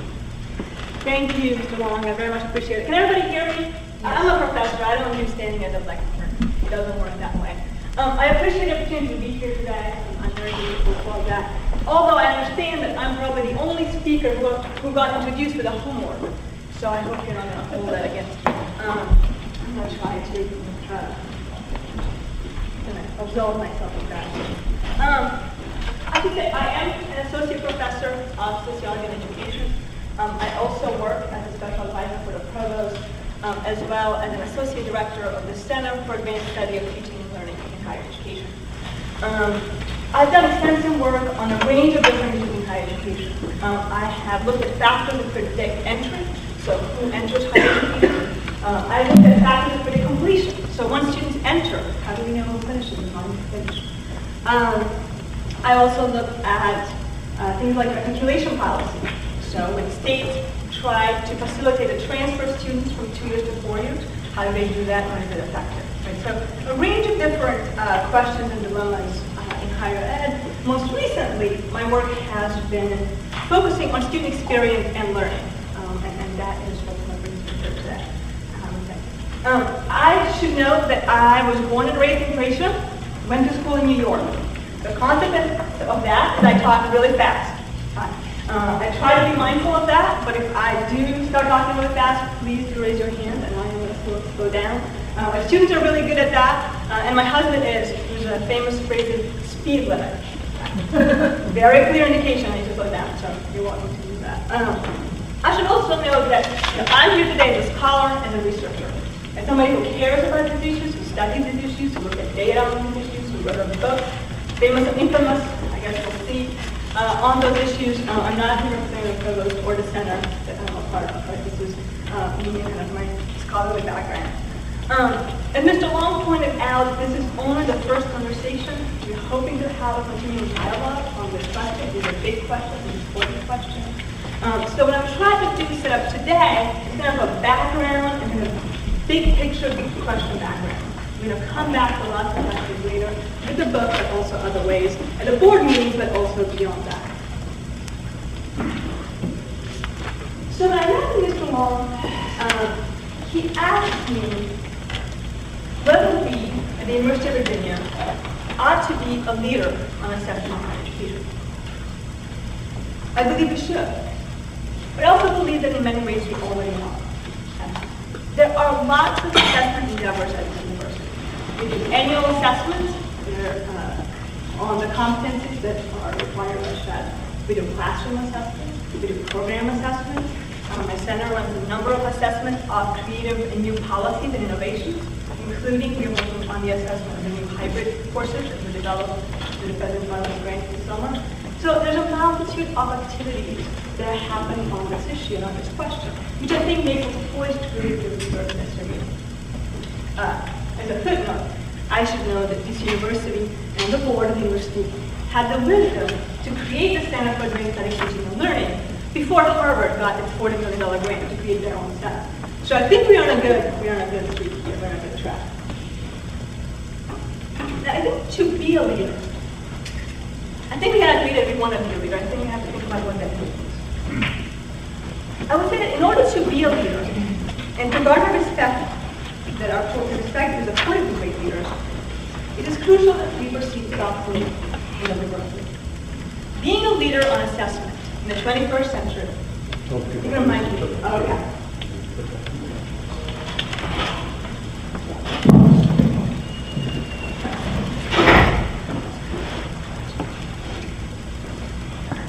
Can you hear that? Oh, yes. I can hear myself now. There's a gecko in the back of my head. Okay. So in order to be a leader, right, and to get a respect that is accorded great leaders, I think we need to proceed thoughtfully and deliberately. Being a leader in assessment in the 21st century is going to take a lot more than grand proclamations. Okay? There are lots of grand proclamations out there in higher ed today that seems to be the fad of the century, but many of them hold no water. If you look at the actual evidence in terms of what they're accomplishing and what their results are, you'll be very disappointed. So, if we want to be a leader, we have to think about developing a realistic and compelling model for how to do high-quality assessment, and then how to shape student experiences in ways that will improve their outcomes. And we have to be thoughtful in our approach, careful in our execution, and mindful of monitoring progress along the way. I think in this process, right, to begin thinking about what it means to be a leader, how could we be a leader in this arena, I think we have to answer two crucial questions. The first is the what. Okay? The what question is what skills, attitudes, dispositions, knowledge should you be a graduate have? The second is the how question. And the how question is how do we know? How are we going to know when students have those skills, dispositions, attitudes, knowledge that we want them to have? There's actually a third question, a third crucial question, which is a why question, which is why do certain students perform better than others, and how can we shape student performance? I think that question is fit for a future discussion. So I'd like to focus today's discussion on the first two, the what and the how. Now, as an educator and somebody who studies education, I know that lecturing is not a good educational practice because people don't remember much from what they're being lectured. So I'm not going to lecture. I gave you homework already, or I guess Mr. Long gave you homework already, so I'm going to give you an activity on top of that. I'm going to make you work a little more. I'm going to do an activity that really facilitates our conversation and engagement with these two crucial questions. I know that this is slightly unusual format for the board, but I believe it's important for what we're trying to achieve, and I appreciate your engagement with that, with this new model, this new format. So what are we going to do? What's the activity? Okay. I'm going to begin with the UVA statement of purpose. UVA statement of purpose, or our mission statement, you haven't seen it, lists a number of goals that we aim to accomplish as a university. The first of which reads, our goal is to offer instruction of the highest quality to undergraduates from all walks of life. Not only by transmitting established knowledge and skills, but by fostering in students the habits of mind and character required to develop the general receptivity to new ideas from whatever source. A disposition for applying the most rigorous criticism to all ideas and institutions, whether old or new. An ability to test hypotheses and reinterpret human experience. And a desire to engage in a lifetime of learning. That is a remarkable statement. It sets a very high bar for all of us. So what I'd like to ask you to do is I'm going to pass the rubric around, okay? And the rubric is going to, on the left-hand side, ask the what question. And the question is really, what should students, graduates of the University of Virginia, be able to know, do, right? What are the skills, dispositions, attitudes that we would want our students to have as they leave with our degrees? You're welcome to rely on the mission statement that is actually copied on the front of that, or you can also think about other reasons. But the question is really what do we want them to do and be able to know and be able to do. The second question, the rest of the rubric, asks the how question, which is the question about how would we know. Okay? It has three columns. It has poor performance, good performance, excellent performance. And the question is really, how do we know that somebody was excellent in the area that you identified as crucial for our students to perform in? Now, I know you're not psychometricians, so I'm not asking for a formal test. I'm not asking for development of a testing strategy here. But I think that it's important, if you want to develop a test or think about a test, you have to start with a big picture. Start with thinking about what matters, how would we see it, how would we know it when we saw it, and where would we look for it? But how and when could we observe student performance in these different areas? So I'm going to pass the rubric around. I'm going to ask you to look at it, think about it, think about the what's and the how's. On your own, you're welcome to talk to other board members and others at the table if you'd like to. Unfortunately, we have very little time, and actually this seems to have lost time, so I'm going to ask you to do about 5 minutes of that, and I'm going to bring it up to a whole conversation, to a broader discussion. Are there any questions?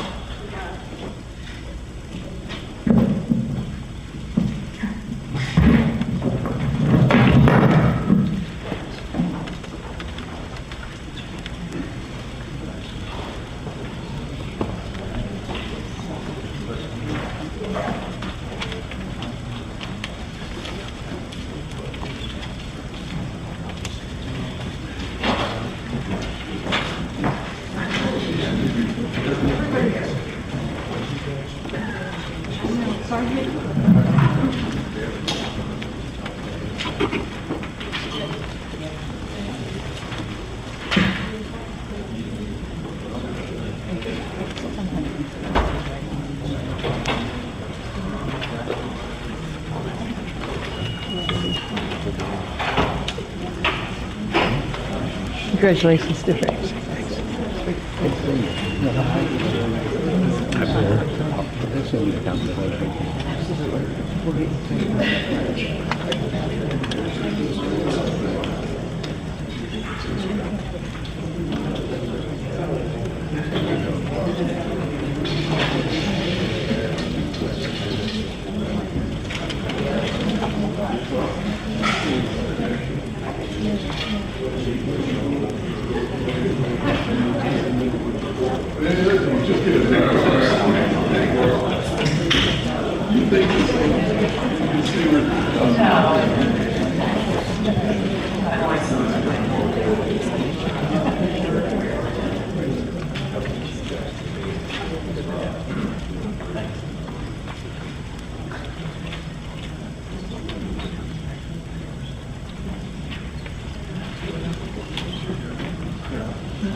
maybe using.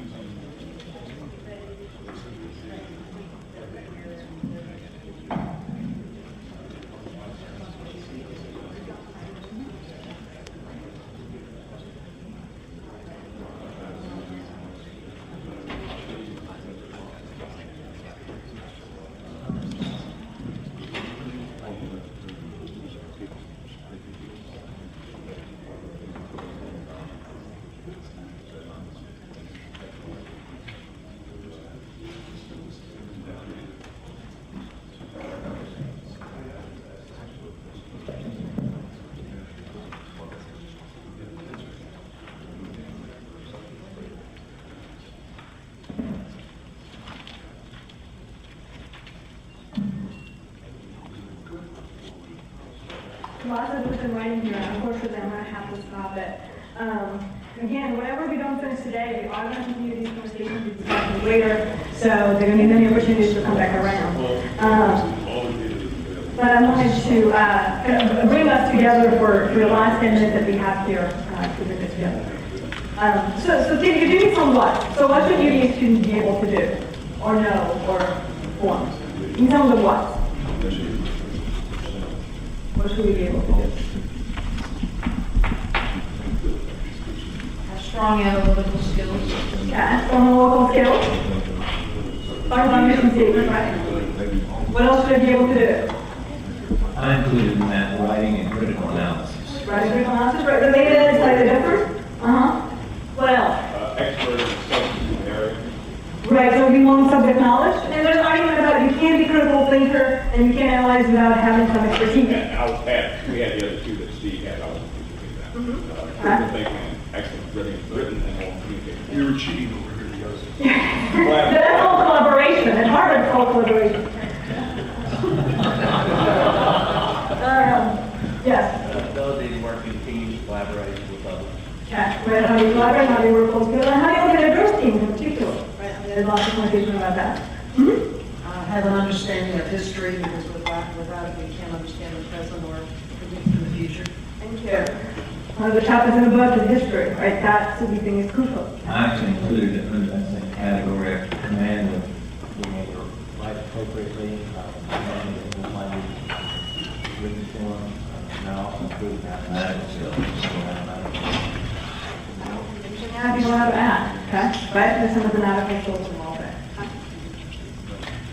So I think that this is kind of the beginning of the what, in the sense that we want students to be able to do a lot of things. I mean, higher education is a multifaceted institution, and we want students to know the practical skills, we want to know the subject expertise, we want to know how to read, how to write, how to think, how to understand history, how to work with others. We want to do a whole lot of things. I think lots of us agree that there's a lot of things we want to do. The question is, how do we get a handle on that? So what does that look like? And I think nobody said the last of our mission statements, the last one is about lifelong learning. But we want to be lifelong learners. We want to not just be here for 4 years and forget about anything else, but kind of continue to learn and be engaged and involved. We also have kind of whole civic engagement, leadership. I mean, we have, just more UVA driven. But we know lots of things we want students to be able to do. So now, of course, the hard part, or the first hard part, is how do we know? So how would we tell? How do you tell that somebody was excellent at whatever skill you wanted them to actually?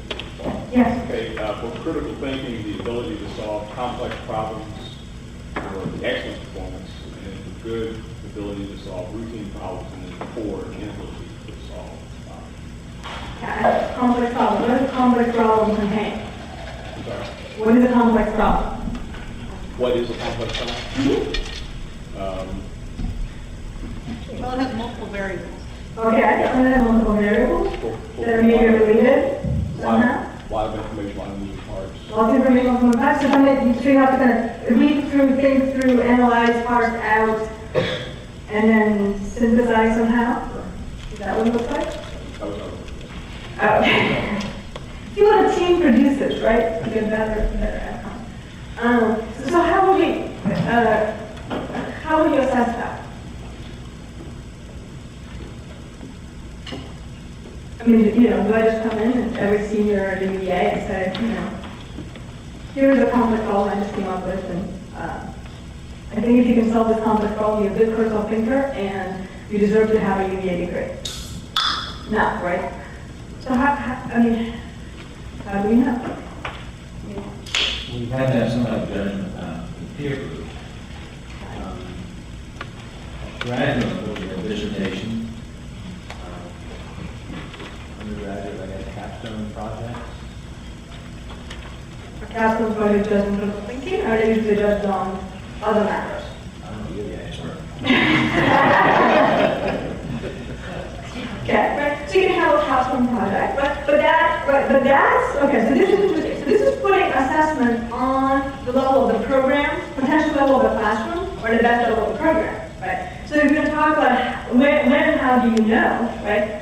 This would be a suggestion that where we need to assess this thing called critical thinking is a level of a program or a classroom, right? However we define that. Okay. Now, lots of people have argued that you should assess these general skills at a different level, that you should do it at the institutional level, right? That all of university degree faculty also have a certain level of skills, right? So that's a kind of entirely different enterprise. And it's not even, and then to just kind of further complicate that, so let's say you have a test, right? You have a test, and how do you decide that, what, do we have a floor? And so we say everybody below a certain level is, I don't know, doesn't get a diploma. We say, we want a certain mean, right? What do we do when most of our students come in highly academically prepared and will do reasonably well, if not very well, on the conditions that we give them, right? So, kind of when and how and where do we measure this? And so how do we know that they're doing well? And then how do we know they've improved? Right? So it's one thing to say at one point in time, when in a capstone they did well, but how do we know that they couldn't have done their capstone when they first came here? Right? How do we figure out a way? Unless we make them do it twice, I don't think I'd appreciate that. So how do we think? Well, I wanted to broaden it a little bit, just not thinking of the classroom. Because one of the things that we think is very special about the University of Virginia is all the other parts, the leadership opportunities, all the different things we have to offer students who get involved. And I've also often found that those students who have done more than just been in school, who have been involved in extracurricular activities, as we know here, student-led organizations, is almost preparing them even better and to go into the rest of their lives with a lot of skills that they learn there. For example, being a boss of their own peers, having deadlines that just have to be met, no choice. It's not a choice of saying, oh, I'll settle for a lower grade, but actually has to get done. And I think that's something that the university has had for a long time. I think it's part of its success.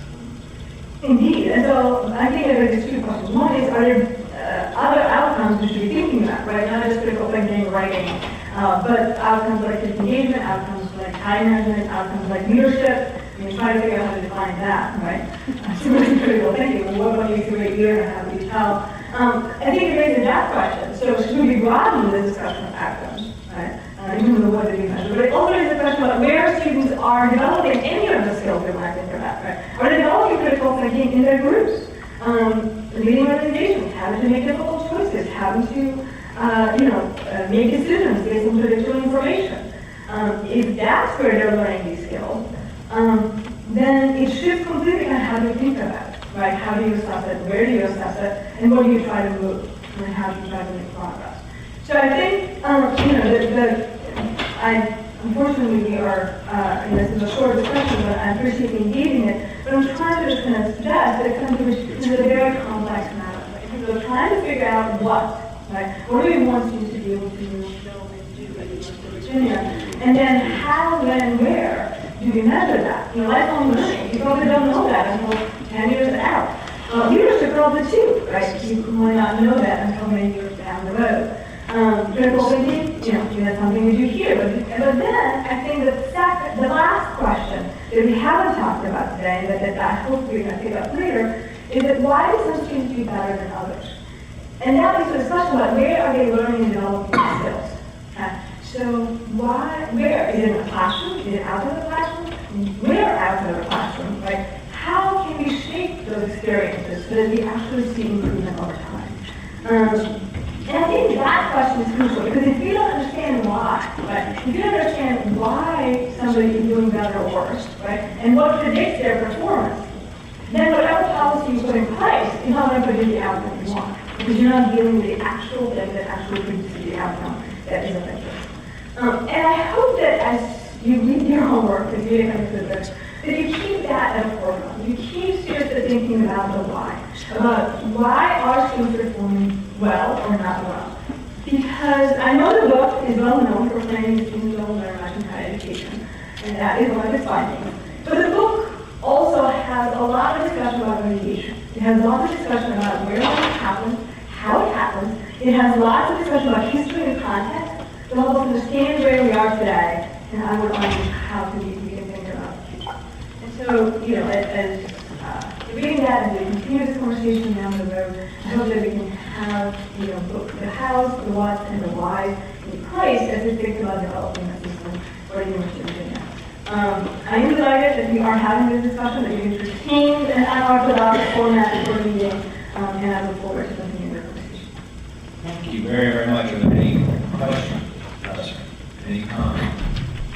Please get back to me later if you feel so compelled about this format, where we can go with it. I really would encourage you to read the book. It's a very interesting read. And I also will give the disclaimer that the University of Virginia was not part of this process in terms of the data collection for the book. That's correct, isn't it? We do not release the schools that are participating in the study. Oh, okay. It's called research, right? It's what's different about research. It's not released institutions that are involved, because if you did, nobody would ever want to be involved in the protection of the subject that you work with. All right, very good. Well, speaking of research, we're going to move into the next component of our meeting, and I've asked Tom Skalak, who is professor of biomedical engineering, and I think most of you know him, is also vice president for research, to give us what our appetite is a little about this creature of research and what it means, where we're coming from, where we should go as a university, and what we should expect in the future. Again, we're going to come back to this because we're on some of the previous session. Tom, thank you for sharing some data with us, your viewpoints, and I think you're going to also pose a few questions that we need to have a homework assignment and come back to later on, right? Exactly. Thank you. Let me pick up with the what.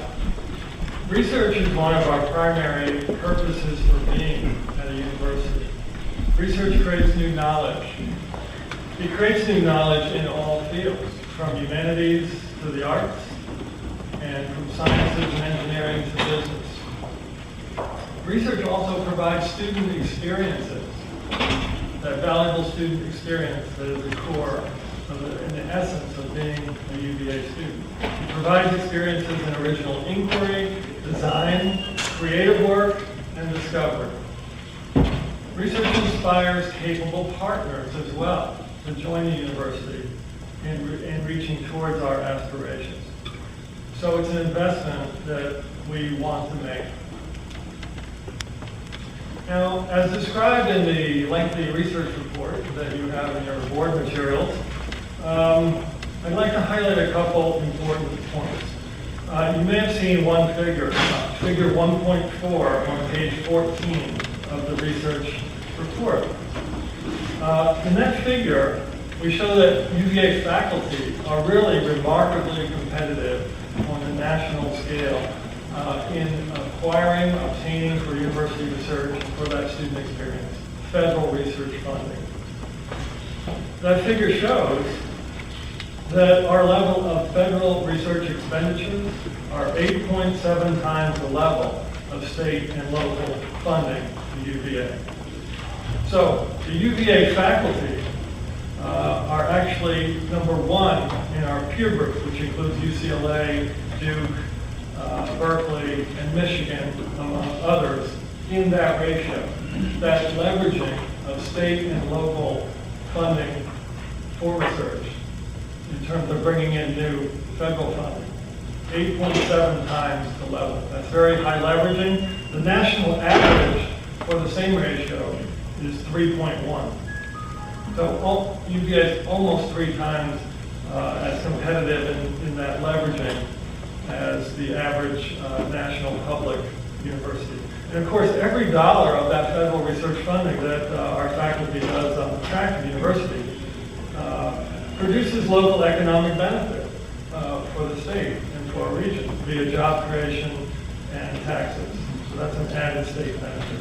Now, this research enterprise also provides a very good level of immersion in research-based education for our students at all levels, including the undergraduates. And there's another figure in your materials, figure 5.1, where we show the data illustrating that about 64% of UVA undergraduates at the present time engage in a research experience. So that's very good. It means that we're delivering on the UVA commitment to provide what I like to think of as the global ideal in research-based education at about a 67% cost savings. That is, the research enterprise allows us to deliver an immersive inquiry-based experience to 64% of our undergraduates with that cost savings.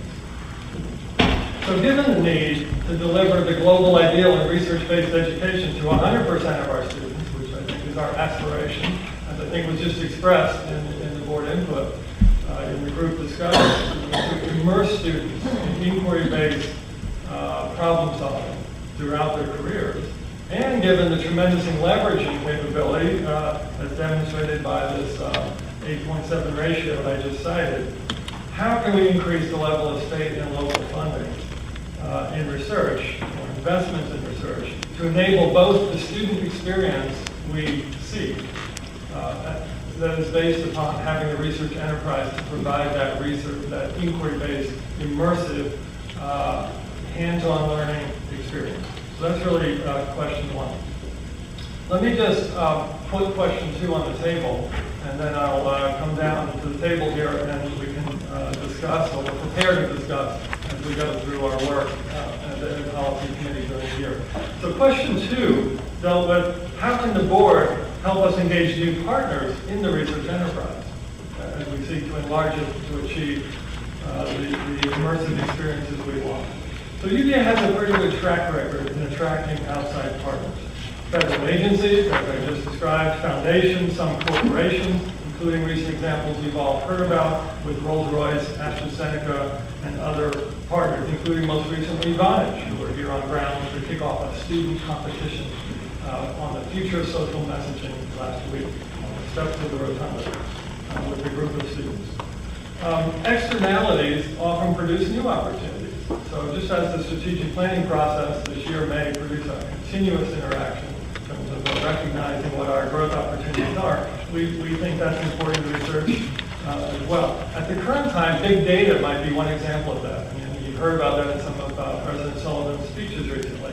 This is an exciting area of research and application in many fields, from financial markets, mobile communications, sociology, astronomy, computer science, personalized medicine, and many, many others. Partners for this could include the state, could include corporations, philanthropic partners, federal agencies, and international contexts, including sovereign wealth funds.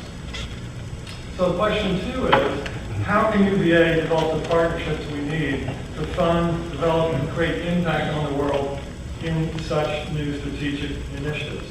So let me just reiterate, and then I will open to a group discussion. Question one, given the UVA vision of being the global ideal in research-based education, how can we increase the level of local and state investment in strategic research activities that provide both student experience and create new knowledge? Question two, how can the Board of Visitors help us to engage new partners outside the university to address new initiatives that would enhance the research enterprise? So I'll, Steve, just open it up to discussion for the rest of the time, and we'll hopefully be revisiting these two issues as we go throughout the year. Thanks. Anyone have any comments? A lot of material on there. Dr. Miller. Well, I'm still concerned about NIH funding. Truthful. If you look at the graphs that you presented, we are really at the bottom. When you look at the table, again, we don't appear on that table. And NIH funding, U.S. News and World Report, reputation are all kind of interlinked. And I guess I'd like to know why we're not doing better in NIH funding. I realize it's a tough market out there, but if you look at Michigan, San Francisco, Columbia, and so forth, they are all on a very steep upward trajectory. Is it we don't have enough people doing NIH-type work? I don't know the answer to it, but it's, for the last 5 years, it's a flat curve. Well, that's a very complicated question. As I noted at the beginning, you mentioned schools like Michigan. As I mentioned, they do have something like 3 times the state and local investment to prime the pump, if you will. That's why I made the leveraging comment I did first. That we're 8.7 to 1, and Michigan, I believe, it's about 3 to 1. So more support for the talent we already have in place is part of the answer.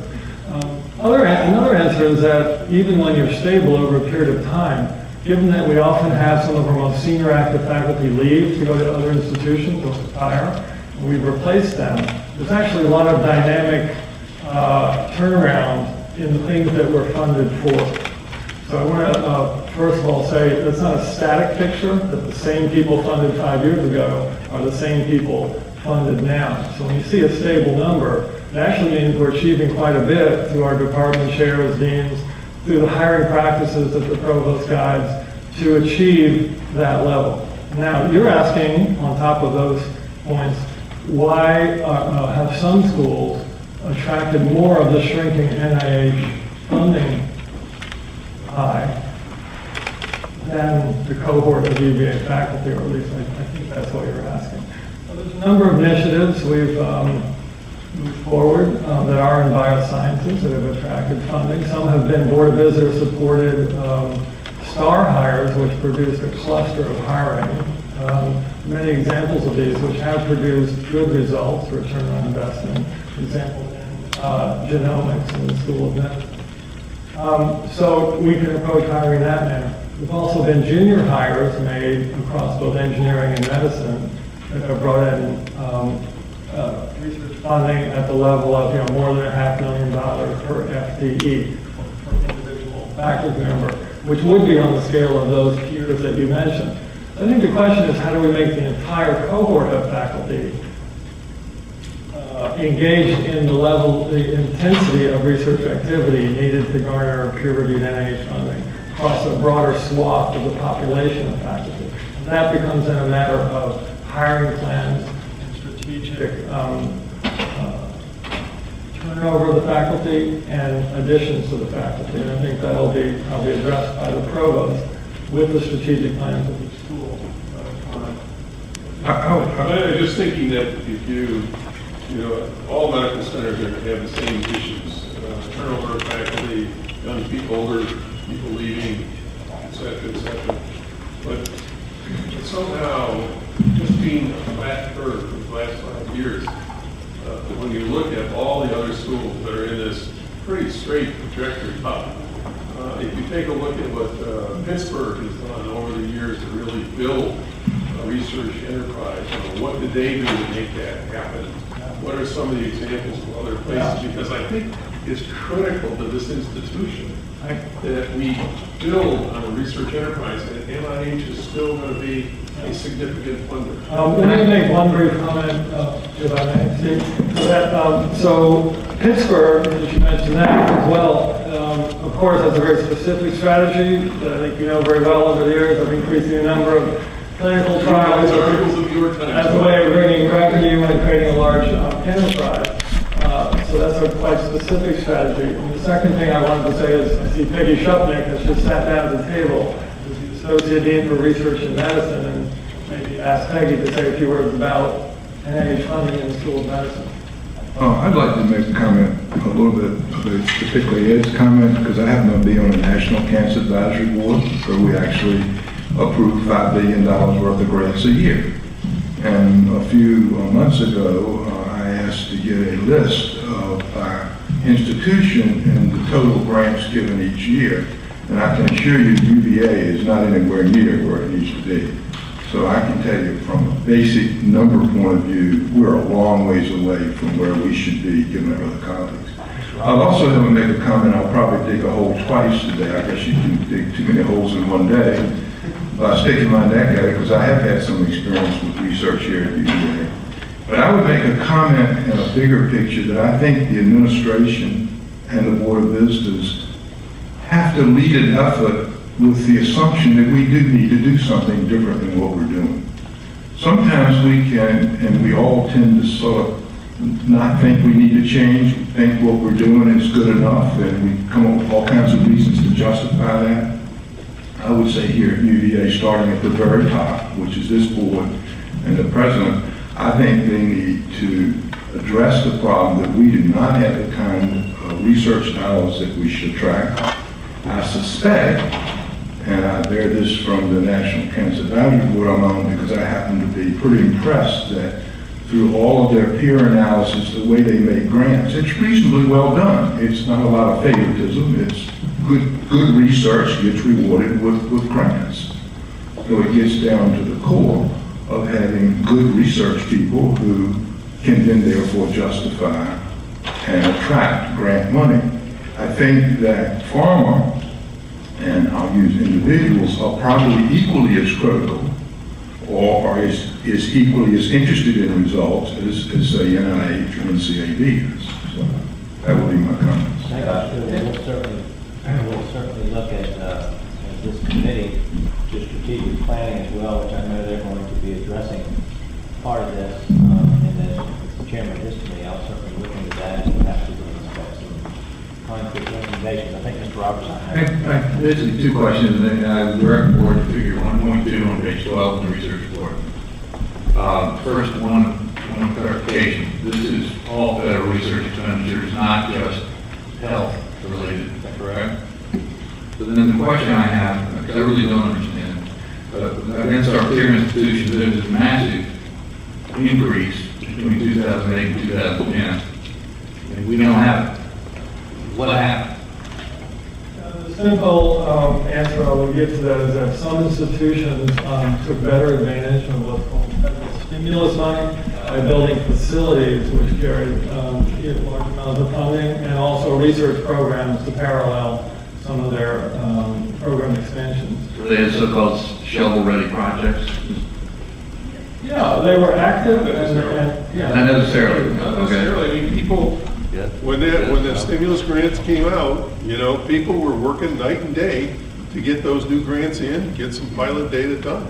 I mean, it was a dog-eat-dog session, but a lot of money came across the transit. Michigan, Penn, UNC, UCLA, Duke, Cornell, Vanderbilt, Berkeley, all took advantage of them, and it doesn't look like we did. So, I mean, we took less advantage, but we did also have a spike. All right. Peggy, do you have any comments from the? Yes, if I could. I just wanted to say that over the last 2 years, we've really been looking at where we think our biggest bang for improvement should be in the medical school, which has the bulk of the NIH dollars. And some of this came out, I believe, in the strategic plan in the health system, where we saw that we were far behind our peers in the area of clinical research, an area in which we had not invested heavily in infrastructure, and which the medical center and the rest of the health system have decided to do.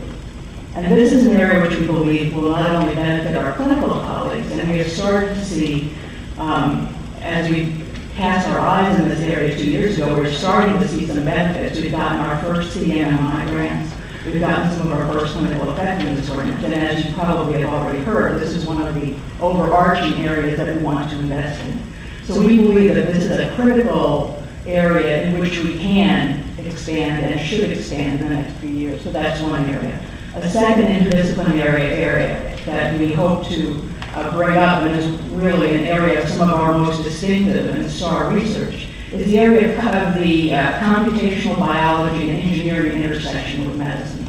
And here in the area of both computational biology and systems engineering, we've had some terrific wins in the artificial pancreas, in the MRI imaging, in some of the monitoring. And there's an area that I think we can make terrific impact and growth.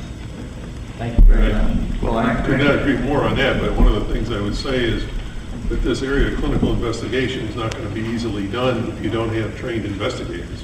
That's and correct. there are not you need the infrastructure to train the people so that they can do appropriate clinical trials. Because you can't do appropriate clinical trials, you're not going to get NIH to fund it. That's correct, and about a third of the monies that have been pledged by the medical center have been designated for infrastructure, you're right. And so both hiring and retention is going to play a critical role in building up that portfolio. Mr. Robert? Yeah, I don't mean to cast aspersions, but I do think it's an appropriate goal that we do what we can to at least reach the mean of our current. That gets the question I had, is do you have a goal? And I know that's difficult when you've got this first, mix of schools efforts that we do, but I would hope that we phrase it a different way, that as a strategic planning effort, I know research and innovation are on the list of these suggested topics from the board to the administration, that we take perhaps, I think, a much more intellectually rigorous look at research. And I know that one of the aspirations of the board is to get to a place where we're given information that is put into context, that has trends, that has peer analysis, where we're not doing that from the materials that we get. And to ask, rather than ask us the question, we'd like to hear from you all what you think an honest assessment of where our challenges are, where our opportunities are. We'd love to hear what we're doing well. I mean, it's not that we don't want to hear what we're doing well, but it's not the most effective use of their time or our time, I think, to look at these things in such small bites and with relatively little intellectual pursuit, in my judgment. This is a complex issue. There are members on the board that have a lot more experience in running it, and I'm fortunate for their expertise. But I think we want to be helpful. We want to understand how we can help move the institution forward, and sometimes that means just being very open and direct about what it is that we're trying to accomplish and how the investments we've made in the past have paid off. We have invested in facilities for research. We know we've intended to invest in researchers. I don't know how that panned out. How our new buildings are staffed and working. But I think that's the kind of level of engagement that we want to be able to provide you all so that the institution can rise. And we are going to do that. We've even spoken about creating a dashboard type of model so that we can look at our progress. And we will come back. Today was kind of an intro 101. Right. And I know. I wouldn't have expected that in this, but I hope that the strategic planning exercise has that level of depth of analysis to it. At least that's my perception of where we should go with it. So that when we come out, we do have those goals and aspirations and targeted. I don't know what happened years ago when the funding seemed to shift from basic to translational and we clinical, and we weren't necessarily we didn't make that shift at the right time. But this exercise that we're heading into is an opportunity for us to do that and ask those questions. And so I think our success is going to depend on how genuinely we engage in that process. And I'm not suggesting that anyone has any intention to the contrary, but rather that we start thinking about what that means so that when President Sullivan's steering group and all the people that have a lot of hard work into it are dug in and spending university time and resources on it, that we do end up with a product that is something that really truly guides the institution for the next number of years.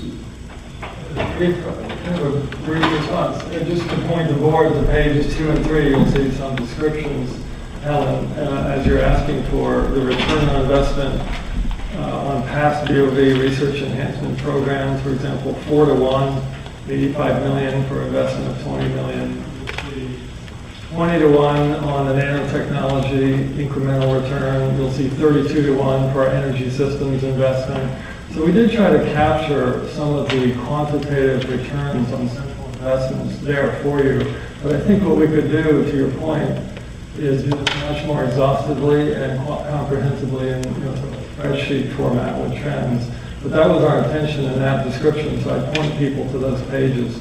And then we did also name some of the pan-university collaborative initiatives that we're currently engaged in, which I can assure you are based on a detailed knowledge of the intensely and high-performing faculty members and groups and teams, where we try to continuously assess that and invest in those strategically, and they're also listed in the report. But I think they'll be readdressed in the strategic. Thank you, Tom. I think that Dean Dukonski wants to make a couple comments as well, and then we'll close out. Part of the strategic plan that was done by the School of Medicine and the hospital that involved Chartis, that was reported to this group, albeit it's been a while and there's turnover in the group, looked at our profile of where our research was compared to our peers. This institution, many of my colleagues who have been here for fewer than 4, 5, 6 years will tell you that UVA's outside view by the rest of our colleagues in medical science is a basic science research institution. It was the singular focus of a previous dean who brought fabulous basic researchers here, and some of the best people in the world literally are here. Since Elias Zerhouni, who was the prior director of the NIH and subsequently the new head of NIH, Francis Collins, have both said that approximately 40% of the monies that they will direct to research will be for translational and clinical research. A diagram that shows downtown San Francisco that says basic research, and the Golden Gate Bridge leading to Marin that says drugs. So we've sent that message to our faculty multiple times. There are not a lot of clinical researchers at this institution. We train a few, but we don't have that many mentors. When the strategic planning group, and some of you will remember this, but many of you were not here for it, did an analysis of our NIH-only research, not our research that includes some of the terrific things that Tom has done with AstraZeneca and other groups. They told us that we had about 25% clinical and translational research in our portfolio of NIH grants, and about 75% in basic research. Our peers are at about 50-50. NIH grants are much more generous. It's expensive to do clinical research. And if you land one of these grants, $4, $5, $6 million a year, and you have several of them, you're in a very different situation than you are when you mainly have research grants that are usually capped at $250,000 a year, which is a very generous basic research grant, but which our people do very well. You do not turn this ship in a day or two. It's like the Queen Mary. We have to make sure that people who we would try to recruit who are mid-level or senior people know the institution is committed, have money to do it, and have the resources here to be able to do it. The Corrick building is going to help us. Our translational and research building, donated by monies from the Ivy Foundation, will help us actually put places up. We don't have a lot of spare space, but we don't have a lot of space directed to clinical research. Our $4.5 million grant from Altria, which is the Virginia Center for Regulatory and Translational Research, we are now down to 3 candidates, external candidates for directors for that. So we're moving in this direction. But we cannot change this overnight. And you can correctly make the point that we do not have either enough money or enough clinical research here. And we have been working on that since I got here, and before I got here, when Zerhouni, the first NIH director, said, we need more results, we need to bring things from the lab to the bedside more quickly. But we have a culture as well as a superb large group whom we don't want to hurt. If anything, we'd like to keep them in a good position to make sure we don't lose this because they fear that we are changing what we're doing to another area of science. So from the standpoint of the collaboration between the hospital and what attracts people to the institution, the opportunity to participate, for example, in clinical trials of medications that can't be obtained anywhere else, that's one of the things that we're trying to do in cancer, in neuroscience, in cardiac disease especially. So I would say that, yes, we know it has to be done. Our target, which is what made me want to say something, is we think we should be at about 50-50, just like our peers are. And if we are, Dr. Miller, we probably will be at a level in the hundreds of millions of dollars where we would like to be as opposed to where we are right now. But this is not something that either comes to a surprise to us or is something that we have not been focused on. Let me just say in response that I don't sort of claim to have the answers. All I'm suggesting is that intellectually rigorous analysis is appropriate. And I agree, you went through that, we went through that together as part of the medical center planning exercise. How about let's talk about, not now, but are we where we want to be in non-federal, non-medical research? Maybe we are. Maybe it's really, where we want to be is in this core undergraduate experience, and that's fine. I just think it's, worth asking the questions, and again, just being, coming to the board with some of the questions that you all think are important to you, and data in a format that we can easily and comprehensively have a lot of the foundational work done. And the last comment I would make is that 94% of the graduating class this year from School of Medicine participated in research with faculty. I wish I knew the breakout between how many worked in clinical and how many in basic research, but we certainly give our students, not all of them are going to go into academic medicine research, a good opportunity, and most of them take advantage of it to participate in research. The issue about non-medical, and I need to look back to Tom, the issue about non-medical and non-NIH research, we have some, not a lot. The majority of that, I think, is in college and the School of Engineering and one or two other places. Thank you very much. We will definitely come back to this in a future meeting. One other item of information about a joint program with the School of Law and the School in Paris, which is in your information. Please get back to me, Mr. Jefferson, that reminded you of the knowledge of the lovely possession. I think we didn't say that it leads to a lively discussion. So we'll have many, many more lively discussions. And then record that concludes our committee meeting. Okay, thank you very much. We're running 2 minutes behind schedule, but I think it's going to take about a 10-minute break, and we're going to Go into full executive session, and I'll just ask the voting board members and member Mr. Forehand to remain in Mr.